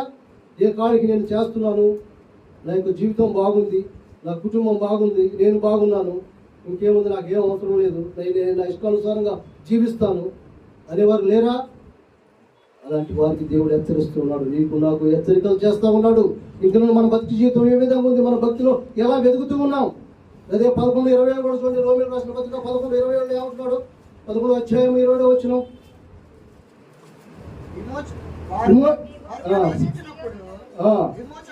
విమోచకుడు సియోను నుండి వచ్చి యాకోబుల నుండి భక్తిహీనతను తొలగించును. నేను వారి పాపములను పరిహరించినప్పుడు నా వలన వారికి కలుగు నిబంధన ఇదియే అని రాయబడినట్లు ఇశ్రాయేలు జనులందరూ రక్షింపబడుదురు. ఏమంటున్నాడు? అదే అన్నాడు. గొర్రెల నుంచి మేకలను వేరుపరుస్తున్నాడు. చూసారా? గొర్రెల నుంచి మేకల్ని వేరు చేస్తాను అన్నాడు దేవుడు. మంచివారి నుంచి చెడువారిని, మంచివారిని వేరు చేస్తున్నాడు. అలాగే ఇక్కడ ఏమంటున్నాడు? భక్తిహీనతను తొలగించును. నేను ఏమన్నాడు? యాకోబుల నుండి భక్తిహీనత నుండి తొలగిస్తాను. ఆయన మన భక్తిహీనులు, మన యొక్క పాపాలను చూసి ఆయన ఈ లోకానికి వచ్చాడు. మనల్ని పరిశుద్ధపరచడానికి ఆయన తన ప్రాణాన్ని త్యాగం చేశాడు, తన ప్రాణం ఇచ్చాడు. ఇది మనం ఆలోచిస్తున్నావా? నేనే బ్రతుకుతున్నాను, నేనే జీవిస్తున్నాను, నాకెవరు లేరు అని అనుకుంటున్నావు నువ్వు. ఆయన త్యాగం చేయకపోతే మనం ఈ స్థితిలో ఉండేవాళ్ళం కాదు, ఇలా బ్రతుకుండేవాళ్ళం కాదు. ఈ స్థితిలో ఉంటున్నామంటే, ఇలా బ్రతుకుతున్నామంటే ఆయన కృప ఉంది, ఆయన దయ, ఆయన ప్రేమను బట్టి మనం బ్రతుకుతూ ఉన్నాం. అది ఎవరు ఆలోచించట్లేదు, తెలుసుకోవట్లేదు, గ్రహించట్లేదు, దేవుడి మాట వింటలేదు. దేవుడు అంటే ఏందోలే, ఏదో కాలాలు జరుగుతూ ఉంటాయి, సమయాలు జరుగుతూ ఉంటాయి. ఎవరిచ్చారు ఈ సమయం, ఈ కాలము? ఎవరిచ్చారండి కాలం, సమయము? టైం చూసుకుంటూ ఉంటాం, వెళ్ళిపోతూ ఉంటాం. టైం జరుగుతూ ఉంది, ఒకసారి ఆపండి టైంని. ఆపగలుగుతారు ఎవరైనా? ఎవరు ఆపలేరు. అలానాడు ఒక యెహోషువయే ఆపగలిగాడు అంతే. దేవుడు చిత్తానుసారంగా నడిచిన వాడు, దేవుడిని కలిగి ఉన్నవాడు, ఆయనే ఆపగలిగాడే తప్ప ఈ లోకంలో, ఏ ప్రపంచంలో ఎవరు లేరు ప్రియులారా. కాబట్టి మనం కాలము, సమయము ఆయన స్వాధీనంలో ఉన్నాయి. ఆయన తండ్రి ఆపగలిగాడే తప్ప ఎవరు ఆపలేరు ఈ లోకంలో.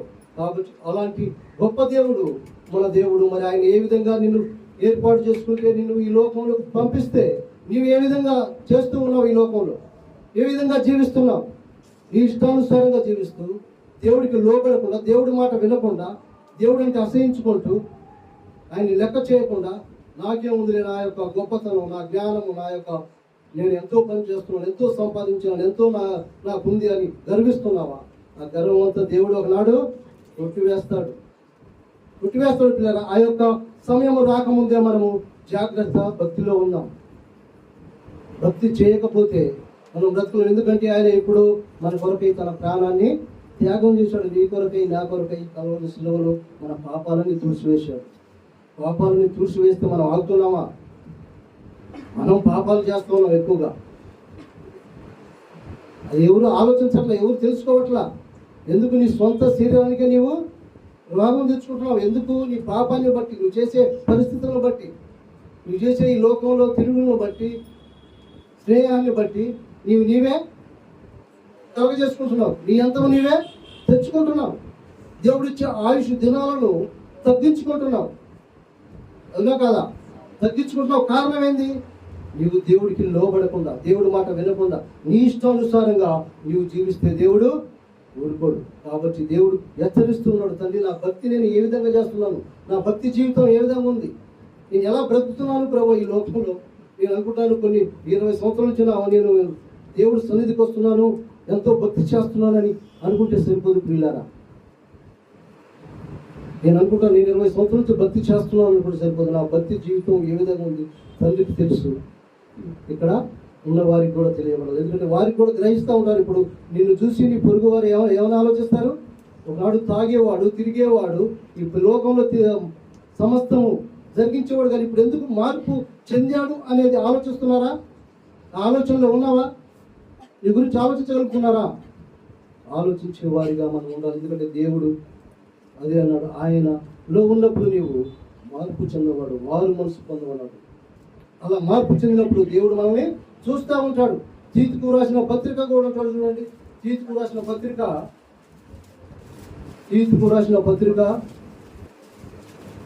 అపొస్తలుడైన పౌలు వారు తీతుకు రాస్తూ 12 చూడండి, 2వ అధ్యాయము. మనము భక్తిహీనతను ఈ లోక సంబంధమైన దురాశలను విసర్జించి శుభప్రదమైన నిరీక్షణ నిమిత్తము అనగా మహాదేవుడును మన రక్షకుడైన యేసుక్రీస్తు మహిమ యొక్క ప్రత్యక్షత కొరకు ఎదురు చూచుచు ఈ లోకములో స్వస్థ బుద్ధితోనూ నీతితోనూ భక్తితోనూ బ్రతుకుచుండవల్లని మనకు బోధించుచున్నది. ఎలా బ్రతకాలంటే ఎలా బ్రతకాలి మనం ఈ లోకంలో?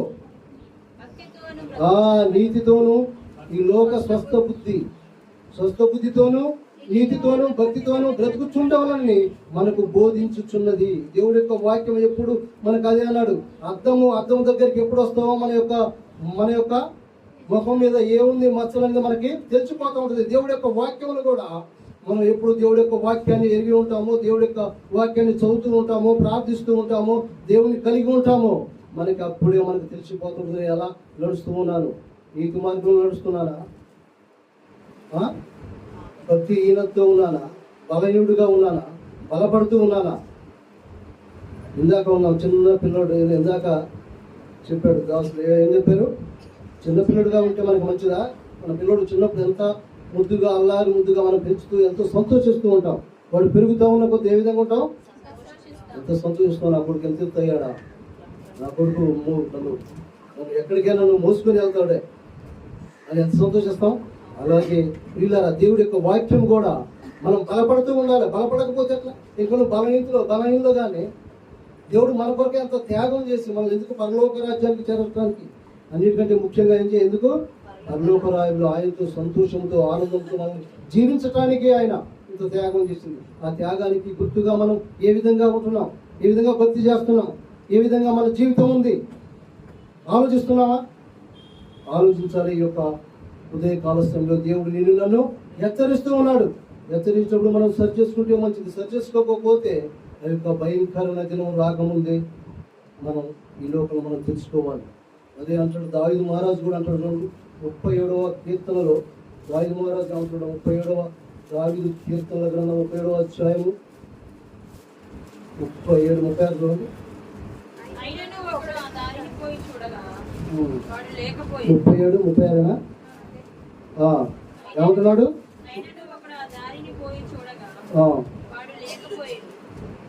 35 కానీ చదవండి. భక్తిహీనుడు ఎంతో ప్రబలుట నేను చూచి ఉంటిని, అది మొలిచిన చోటనే విస్తరించి చెట్టు వలె వాడు వర్ధిల్లి ఉండెను. ఆయనను ఒకడు దారిన పోయి చూడగా వాడు లేకపోయాను. భక్తులు ఎంతో ప్రబలుట. అదే దావీదు మహారాజుకు వచ్చింది. ఎందుకు నాకంటే ఈ యొక్క భక్తిహీనులు ఎందుకు ఇంత హెచ్చించబడుతున్నారు, ఎందుకు వారి సంపాదన, వారి యొక్క ఆస్తి ఎందుకు దీవించబడుతున్నారు? మనకు కూడా వస్తుందండి. ఎందుకు వాళ్ళకి అంత వస్తుంది, నాకు ఒక కారు ఉంటే బాగుండేది, నాకు ఒక స్థలం ఉంటే బాగుండేది అనుకుంటాం అనుకో. వారికి ఎంత ఆస్తి ఉందండి. చూడు, లోకంలో ఎంత ఆస్తి ఉన్నా అలాంటి వారి గురించి దావీదు మహారాజు ఆలోచించినప్పుడు ఏమంటున్నాడు? భక్తినుడు ఎంతో ప్రబలంగా నేను చూచి ఇంటిని, అది మొలిచిన చోటునే విస్తరించి చెట్టు వలె వాడు వర్ధిల్లి ఉండేను. మొలిచిన చోటునే వాడు సమకూర్చుకున్నాడు. నాకేంది అదే అన్నాడు, ధనవంతుడు తినుము తాగుము సుఖించుము, నీకు కొన్ని సంవత్సరాల వరకు నేను సమృద్ధి చేసుకున్నాను, నాకేం భయం అన్నట్లుగా ఆడ ఉన్నది పిల్లారా. అందుకోసం అది ముంచిన చోటనే విస్తరించి చెట్టు వలె వాడు వర్ధిల్లి ఉండెను. ఆయనను ఒకడు ఆ దారిన పోయి చూడగా వాడు లేకపోయాడు, లేడు, వాడు వెళ్ళిపోయాడు. అనుకుంటున్నావా? నీ ధనము, నీ డబ్బు, నీ ఆస్తి నువ్వు ఉంటావు అనుకుంటున్నావా? వాడు అక్కడే విస్తరించాడు. అక్కడే నేను ఎంతో కట్టుకున్నాను, ఎంతో సంపాదించాను, ఎంతో ఈ లోకంలో సంపాదించుకున్నాను, నేను బ్రతికున్న 50, 70, 100 సంవత్సరాల వరకు నేను కూడగొట్టుకున్నాను, నాకేం పదో, ఏదంటే అది నాకు వచ్చేస్తుంది, ఏదంటే అది అనుభవిస్తాను, ఏదంటే అది జీవిస్తాను అని అనుకున్నప్పుడు ఏమన్నాడు? ఒకడు ఆ చోటుకి పోయి చూసినప్పుడు వాడు లేడు, అడిగెళ్ళాడు, వెళ్ళిపోయాడు. అదే పరిస్థితి ప్రియులారా. అలాంటి స్థితి రాకముందే దేవుడు నీకు నాకు హెచ్చరిస్తూ ఉన్నాడు. కాబట్టి మనం భక్తి జీవితంలో జాగ్రత్తగా మనం జీవించాలి. యథార్థముగా, నీతిగా, న్యాయముగా ఎలా జీవించాడో అలాగే మనం కూడా జీవిస్తూ ఉండాలి లోకంలో. అదే అంటాడు ఈ 97వ కీర్తన కూడా చూడండి. 92వ కీర్తనలు కూడా, 92వ దావీదు కీర్తన 7వ చూడండి. 97:7. నిత్య నాశనము నందుటికే కదా భక్తిహీనులు గడ్డి వలె చిగురుస్తారు. ఏమంటున్నాడు? నిత్య నాశనం నందుటికే భక్తిహీనుడు ఏం చేస్తాడంట? చిగురిస్తాడంట. అంటే చిగురించకుండా ఈ లోకంలో ఉండకుండా ఉండాలని అని అనుకోవచ్చు. చిగురిస్తున్నట్టు ఏంది? దేవుడి యొక్క వాక్యంలో జీవిస్తూ దేవుడికి లోబడి దేవుడు ఇష్టంగా ఉన్నట్లయితే దేవుడు నిన్ను దీవిస్తాడు, నీకు కావాల్సింది ఇస్తాడు. ఆయన ఏది కొలవ చేసేవాడు కాదు. కానీ ఇక్కడ అంటున్న మాట ఏంది? భక్తిహీనుల గురించి తెలియజేస్తా ఉన్నాడు. నిత్య నాశనందుటికే కదా భక్తిహీనులు గట్టి వలె చిగురిస్తారు, చెడు పనులు చేయు వారందరూ పుష్పించుదురు అన్నాడు. వీళ్ళు ఎలాంటి వారు? అలాగే అంతలో కనబడి ఇంతలో మాయమైపోయేవారు. ఇలాంటి వారు చిగురుస్తున్నారు. అబ్బవాడు ఎంత ఏ విధంగా సంపాదిస్తున్నాడు, ఏ విధంగా వాడు ఇలా చూడగా అలాగే ఎత్తైపోయాడు, అలా సంపాదించాడు, అలా ఉన్నారు అనుకుంటాం పిల్లలు. అవునా కాదా? అలా అనుకునే వారంతా ఎలాంటి వారు? చెడు పనులు చేయవారందరూ పుష్పించుదురు, చిగురిస్తారు వాళ్ళు. మనం చూస్తుండేసరికి పైకి వెళ్ళిపోతూ ఉంటారు. సంపాదించాడండి అనుకుంటాం. వాడి సంపాదన ఏ విధంగా అయిపోతుందో తెలుసా? వాడు ఆ చోటికి మనం మరలా వెళ్ళి చూడంగానే వెళ్ళిపోయాడు అర్థం కాదు. కాబట్టి అలాంటి జీవితాలు మనకి రాకముందు మనం కూడా జాగ్రత్త భక్తి చేయాలి. దేవుడి యొక్క విషయంలో సరైన భక్తిలో మనం జీవించాలి. మనం అలా జీవించకూడదు అని దేవుడు హెచ్చరిస్తా ఉన్నాడు. మరి అలా జీవిస్తే మనకు పక్కన మనం భక్తి చేస్తున్నాము, దేవుడిని కలిగి ఉన్నాను, దేవుడి ఇష్టాన్ని తెలుసుకున్నాను, నేను 30 సంవత్సరాల నుంచి నా జీవితంలో దేవుడే అని అనుకుంటున్నాను. నేను మన భక్తి జీవితం సరిగా లేకపోతే మనము నిష్ప్రయోజనం. అందుకోసమే మన భక్తి జీవితం జాగ్రత్తగా మనం కట్టుకుంటూ ఉండాలి. మన భక్తిలో నా భక్తి ఏముంది ప్రభువా? అగ్నిలో పుటం వేయబడినప్పుడు నా భక్తి జీవితం ఏ విధంగా ఉంది, నేను ఎలా ఉన్నాను, ఎలా జీవిస్తున్నాను, నా జీవితం సరిగా ఉందా, నా భక్తి జీవితం ఎలా ఉంది ప్రభు అని చెప్పి మనం జాగ్రత్తగా మనం అంచనా వేసుకుంటూ ఉండాలి ఈ జీవితంలో, నా జీవితంలో. కాబట్టి 145 దావీదు కీర్తనలు కూడా చూడండి. 145వ దావీదు కీర్తన 5వ అధ్యాయం చూడండి.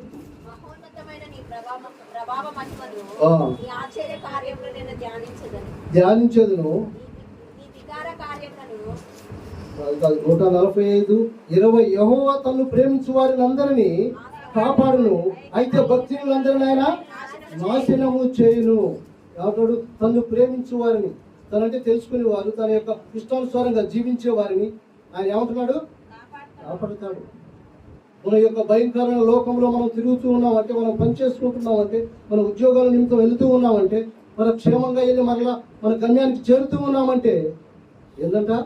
ఆయన కృప ఉంది. అదే అంటున్నాడు, యెహోవా తాను ప్రేమించు వారిని కాపాడును, అయితే భక్తిహీనులందరినీ ఆయన నాశనము చేయును. కాబట్టి మన యొక్క భక్తి జీవితంలో నీవు నేను ప్రేమిస్తున్నామా? ఎలా ప్రేమిస్తున్నామా? ఆయన ప్రేమలో మనం ఏ విధంగా ఉన్నాం? తండ్రి నీకు ఇష్టంగా ఉన్నాను ప్రభువా, నీకు లోబడుతున్నాను ప్రభువా, నీ మాట వింటున్నాను ప్రభువా అని చెప్పి అదే అన్నాడు. ఆయనకి సమస్తము ఎరిగినవాడు, ఆయన నీ హృదయాలు ఎరిగినవాడు. నీవు ఏ విధంగా ఆయనకు మనసు ఇస్తున్నావు, నీ హృదయాన్ని ఇస్తున్నావు, నీ తలంపులు ఏ విధంగా ఉన్నాయని ఆయన అన్ని తెలుసుకొని నీకు కావాల్సింది ఇచ్చేవాడు.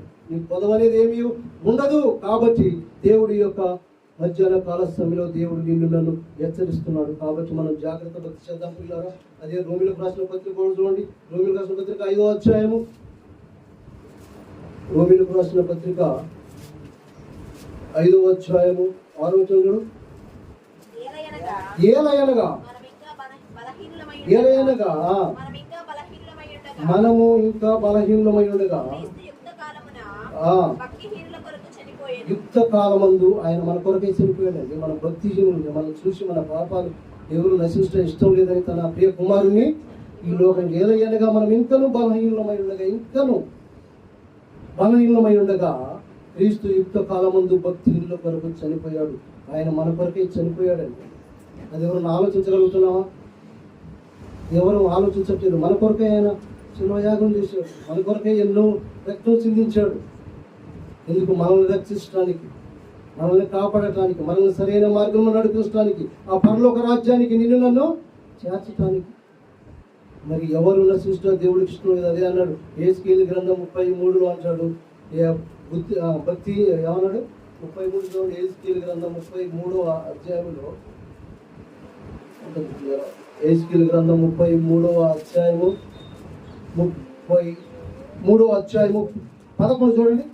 దుర్మార్గులు తన దుర్మార్గులు మరలా బ్రతుకుట వలన నాకు సంతోషము కలుగునా, కాబట్టి మనసు తిప్పుకొనుడి, మీ దుర్మార్గత నుండి మరలి మనసు తిప్పుకొనుడి. చూసిన ఆయన ఏమంటున్నాడు? దుర్మార్గుల వల్ల చచ్చిపోవడం ఆయనకి ఇష్టం లేదు. మనము మనసు మార్చుకొని మనం జీవిస్తే ఆయనకి ఇష్టం. ఎందుకంటే భక్తిశీనులమైన మన కొరకై ఆయన తన ప్రాణం త్యాగం చేశాడే.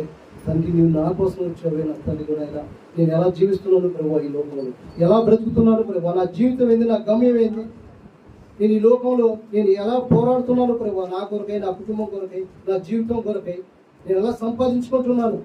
మరి నీ రాజ్యంలో నేను సంపాదించుకోవాలిగా ప్రభు, ఎలా సంపాదిస్తున్నాను నేను? మనకి ఏమైనా ఉన్నాయి ఆస్తులు ఈ లోకంలో? నీకు ఎంత ఆస్తి ఉంటే, నాకు ఎంతో ఉంది ఆస్తి, కోట్లు ఉన్నాయి అంటాం. కోట్లు ఏమైనా పరలోకానికి తీసుకెళ్తాయా? ఏమి తీసుకెళ్ళవు పిల్లలు. నేను రక్షించేవాడు యేసయ్యే, ఆయనే పరలోకానికి తీసుకెళ్ళి. నీకు ఎంత ఉన్నా, ఎంత ఆస్తి ఉన్నా, ఎంత డబ్బు ఉన్నా, ఎంత హోదా ఉన్నా, ఎంత జ్ఞానవంతమైనా, నీవు ఏదైనా కానీ దేవుడే నిన్ను పరలోకానికి తీసుకెళ్లేవాడు. ఎవరు తీసుకెళ్ళలేరు. ఆయన వల్లనే నీకు రక్షణ, ఆయనే జీవ మార్గము, ఆయనే సమస్తము. కాబట్టి ఆయన తప్ప మనకి ఈ లోకంలో ఎవరు లేరు. కాబట్టి అలాంటి జీవము కలిగిన దేవుడు మనకున్నాడు పిల్లలు. ఆయన గురించి నువ్వు ఎంత భక్తి చేస్తున్నావు, ఎంత నీ జీవితం అర్పించావా? ఆయన నీ కొరించి నీ ప్రాణం పెట్టాడే. రోమిలకు రాసిన పత్రిక 11వ అధ్యాయం చూడండి. రోమిలకు రాసిన పత్రిక 11వ అధ్యాయము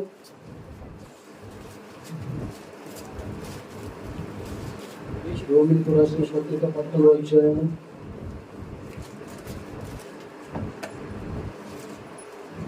25 చూడండి. సహోదరులారా, మీ దృష్టికి మీరే బుద్ధిమంతులమని అనుకున్నట్లు ఈ మర్మను మీకు తెలుసుకొని కోరుచున్నాను. అదేమనగా అన్యజనుల ప్రవేశము సంపూర్ణమగు వరకు ఇశ్రాయేలుకు కఠిన మనస్సు కొంత మటుకు కలిగెను. వారు ప్రవేశించినప్పుడు ఏమన్నాడు? మీరు బుద్ధిమంతులమని అనుకోనకుండున్నట్లు, మీరు బుద్ధిమంతులు, నేను బుద్ధిమంతులనే, నేను జ్ఞానవంతులనే, నేను తెలివి ఉందిలే, నేను మంచి భక్తి చేస్తున్నానులే అని అనుకుంటున్నావేమో నీవు నేను. మన యొక్క భక్తి జీవితము జాగ్రత్తగా ఉండాలని చదివిస్తున్నాడు. మన భక్తి జీవితము జాగ్రత్త మనం కాపాడుకోవాలి. నేను అనుకుంటాను, ఈరోజు నేను మంచి భక్తి చేస్తూ ఉన్నాను అని అనుకుంటామేమో. నా జీవితం ముగింపు వరకు ఇలాగే ఉండాలి. ఇలాగే ఉండకుండా కొంతకాలం నేను మంచి భక్తి చేశాను, ఇప్పుడు నేను పడిపోయాను అని అంటే కుదరదు. దేవుడి యొక్క దృష్టిలో నువ్వు దేవుడి దగ్గరికి వచ్చినప్పుడు, దేవుడు నువ్వు సమర్పించుకున్నప్పుడు, దేవుడిని కలిగి ఉన్నాను, నా కొరకైనా తన ప్రాణ త్యాగం చేశాడే నన్ను రక్షించడానికి, బలహీనుడైన నన్ను ఆయన బలపరుస్తాడు, శక్తినిస్తాడనే జ్ఞానం నువ్వు కలిగి ఉన్నప్పుడు ఇక్కడ నువ్వు మరలా నువ్వు పడిపోతున్నావు అంటే కారణం ఏంది? ఈ లోకము వైపు నువ్వు చూస్తున్నావు. ఈ లోకము ఇంకా నీలో ఉంది. అదే నాడు యాకోబు పత్రికలో అంటాడు చూడండి. యాకోబు పత్రికలో ఒక మాట అంటాడు. యాకోబు రాసిన పత్రిక 4వ అధ్యాయం అనుకుంటా. ఈ లోక స్నేహము దేవుడికి వైరమని మీరు ఎరుగరా అన్నాడు. 4 చదవండి. వ్యభిచారులారా, ఈ లోక స్నేహము దేవునితో వైరమని మీరు ఎరుగరా.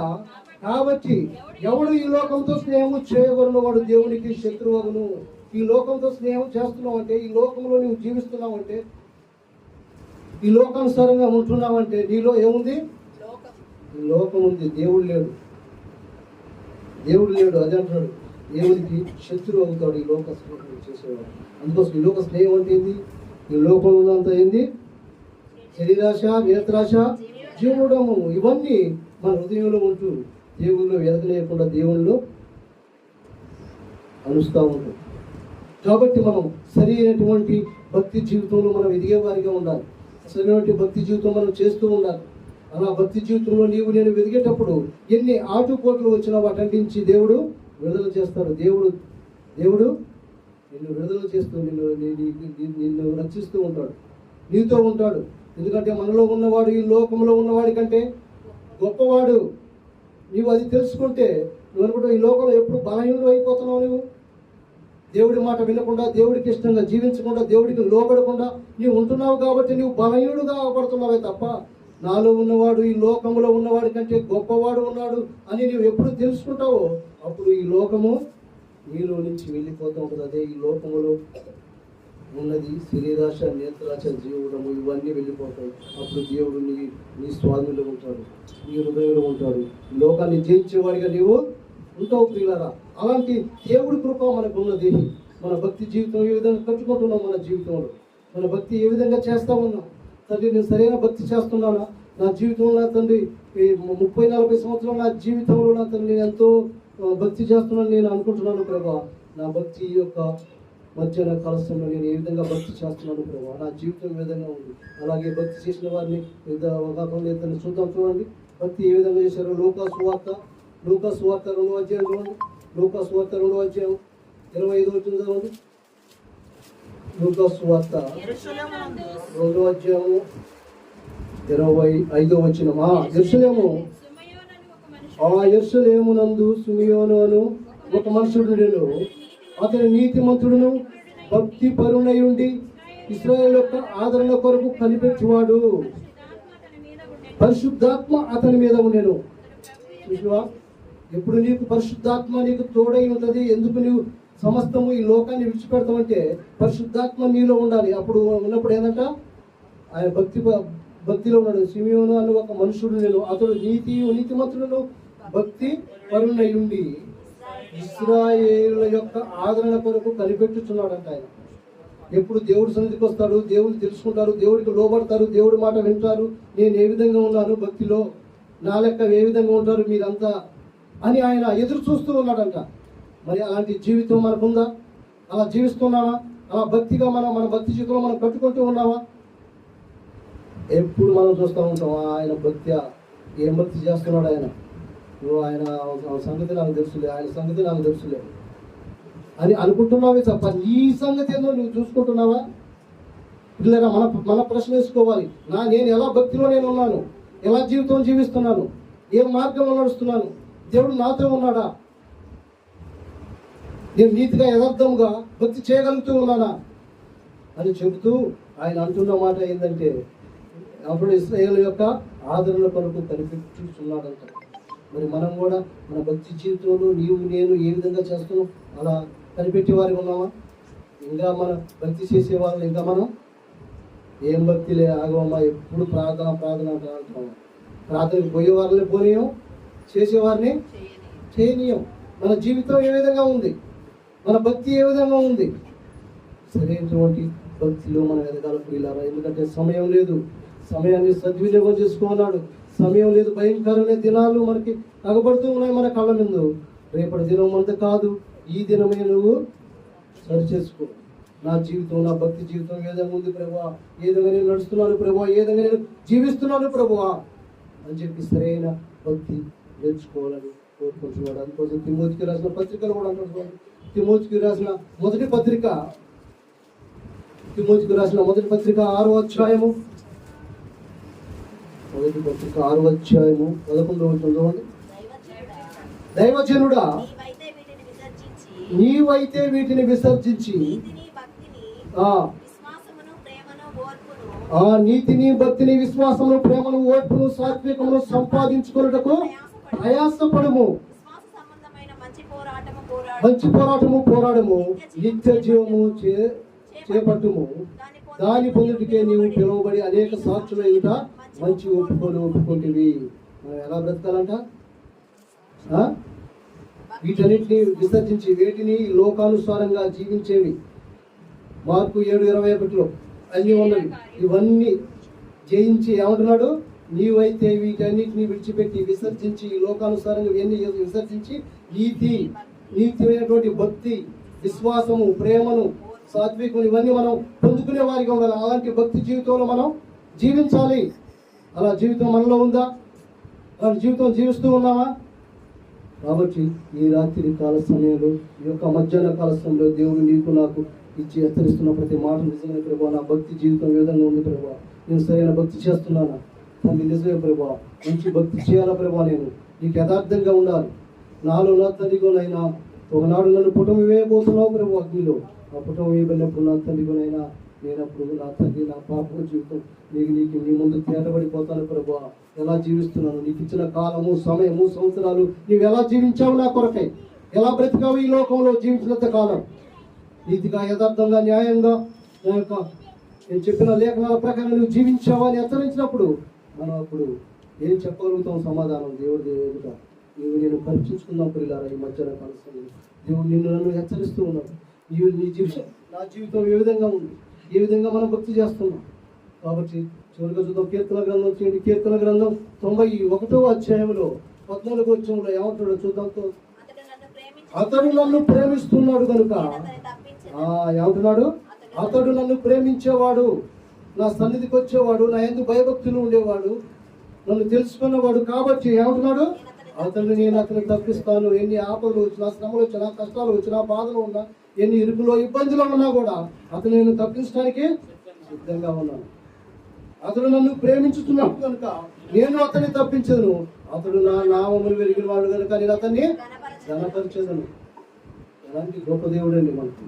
మనం ఆయన తెలుసుకున్నప్పుడు మనం ఎంతో సంతోషంతో ఆనందంతో ఈ లోకంలో జీవించగలుగుతాం. ఈ లోకానుసారమైన జీవితం చాలు జీవించినంత కాలం ఇంకా మన జీవితం దేవుడిలో కొనసాగిద్దాం. దేవుడికి నమ్మకంగా ఉన్నా, దేవుడికి ఇష్టంగా ఉన్నా, దేవుడికి లోబడేవారిగా ఉన్నా. తండ్రి నా జీవితం చాలు ప్రభా, ఇక సమయం లేదు ప్రభా, నాకు ఇచ్చిన ఈ సమయం తండ్రి నాయన నీ కొరకై జీవిస్తాను ప్రభా, నీ కొరకై నేను ఉంటాను ప్రభా అని చెప్పి మనం ఒక తీర్మానం చేసుకొని ఈ యొక్క ప్రదేశాన్ని మనం దర్శించి వెళ్ళిపోవడం. ఎందుకంటే దేవుడు ఇచ్చిన ఈ మధ్యాహ్న కాల సమయంలో ఈ తీర్మానం అయితే గొప్పది. కాబట్టి మనం నిజంగా ప్రభా నా భక్తి జీవితంలో నేను ఏ విధంగా ఉన్నానని చెప్పి మనం ప్రతి ఒక్కరిని ప్రార్థన చేసుకుని ప్రభా నేను కూడా సరైన భక్తి చేస్తాను ప్రభా, సరే నేను జీవిస్తానని చెప్పి మనం ఇక్కడ నుంచి మనం ముగించుకుందాం. పిల్లలు కొద్ది మాటలు దేవుడు దీవించును గాక. తన నుంచి కళ్ళు మూసుకొడితే ప్రార్థన చేసుకున్నాం. పరిశుద్ధుడు ఆమెతులుగా ప్రేమిస్తున్నాం. మా ప్రియ పరలోకపు తండ్రి నీ ఘనమైన ఉన్నతమైన శ్రేష్టమైన నామాన్ని బట్టి నీకు వందనాలు ప్రభావ. నిజంగానే ప్రభావ నా భక్తి జీవితం ఈ విధంగా ఉంది ప్రభావ. నిజంగానే ప్రభావ భక్తి అని చేస్తూ భక్తి హీనతలో నేను ఉన్నాను, భక్తిహీనుడుగా ఉన్నాను ప్రభావ. నన్ను క్షమించు ప్రభావ. నా తండ్రి మధ్యాహ్న కాల సమయంలో ప్రభావ నా తండ్రి నీ ప్రాణంతో నా కొరకే నీవు జీవించావు. నేను భక్తి నీకు ఇష్టం లేదు ప్రభావ. నేను నా తండ్రి గోనైనా నీ యొక్క పరలోక రాజ్యంలో నేను ఉండాలంటే ఈ లోకంలో ఉన్నప్పుడే నేను తెలుసుకోవాలా ప్రభావ. ఈ లోకంలో నేను మంచి జీవితం జీవించాలి. నేను అలాంటి జీవితం జీవించడానికి నన్ను ఈ లోకానికి పంపించావు ప్రభావ. నా తండ్రి నేను ఎలా జీవిస్తున్నాను ఈ లోకంలో, నా తండ్రి ఎలా భక్తి చేస్తున్నాను, ఎలా నేను కలిగి ఉన్నాను, ఎలా నీలో నేను జీవిస్తున్నాను ప్రభావ. నన్ను క్షమించి మధ్యాహ్న కాల సమయంలో ప్రభావ నా తండ్రి నువ్వు ఎన్నో హెచ్చరిస్తున్నావు ప్రభావ. ఇంకా నా జీవితం ఏదో నేను అనుకుంటున్నాను, నా భక్తి జీవితం ఇంకా బ్రతుకుతాను, ఇంకా నా యొక్క ఆయుష్ ఉంది, ఆరోగ్యం ఉంది, ఇంకా నాకు దినాలు పొడిగిస్తున్నాను నేను ఆశిస్తున్నాను ప్రభావ. లేదు ప్రభావ. నా తండ్రి గోనైనా నా జీవితం ఉన్నంత కాలమే, నేను బ్రతుకున్నంత కాలమే నేను సరైనటువంటి భక్తిలో జీవిస్తూ నీ కొరకై జీవించే కృపను దయచేయండి. నీ పరిశుద్ధాత్మ ద్వారా నింపండి ప్రభావ. నా తండ్రి ఈ మధ్యాహ్న కాల సమయంలో చెప్పిన ప్రతి మాటను ప్రతి ఒక్కరు ఆలోచించి గ్రహించి వాక్యానుసారంగా జీవించే కృపను దయచేయండి. నీ ఆత్మ ద్వారా నడిపించి నా ఘనత మహిమ ప్రభావాలు తెచ్చుకోమని నా ప్రభువు రక్షకుడు యేసుక్రీస్తు వారి నామమున ప్రార్థిస్తున్నాం తండ్రి. తీసుకుందాం. తండ్రి అయిన దేవుడి ప్రేమ, కుమారుడైన యేసుక్రీస్తు వారి యొక్క కృప, పరిశుద్ధాత్మ యొక్క అన్యోన్య సహవాసం ఇప్పుడు ఎల్లప్పుడు సదాకాలం మనకు తోడై నడిపించును గాక. ఆమేన్.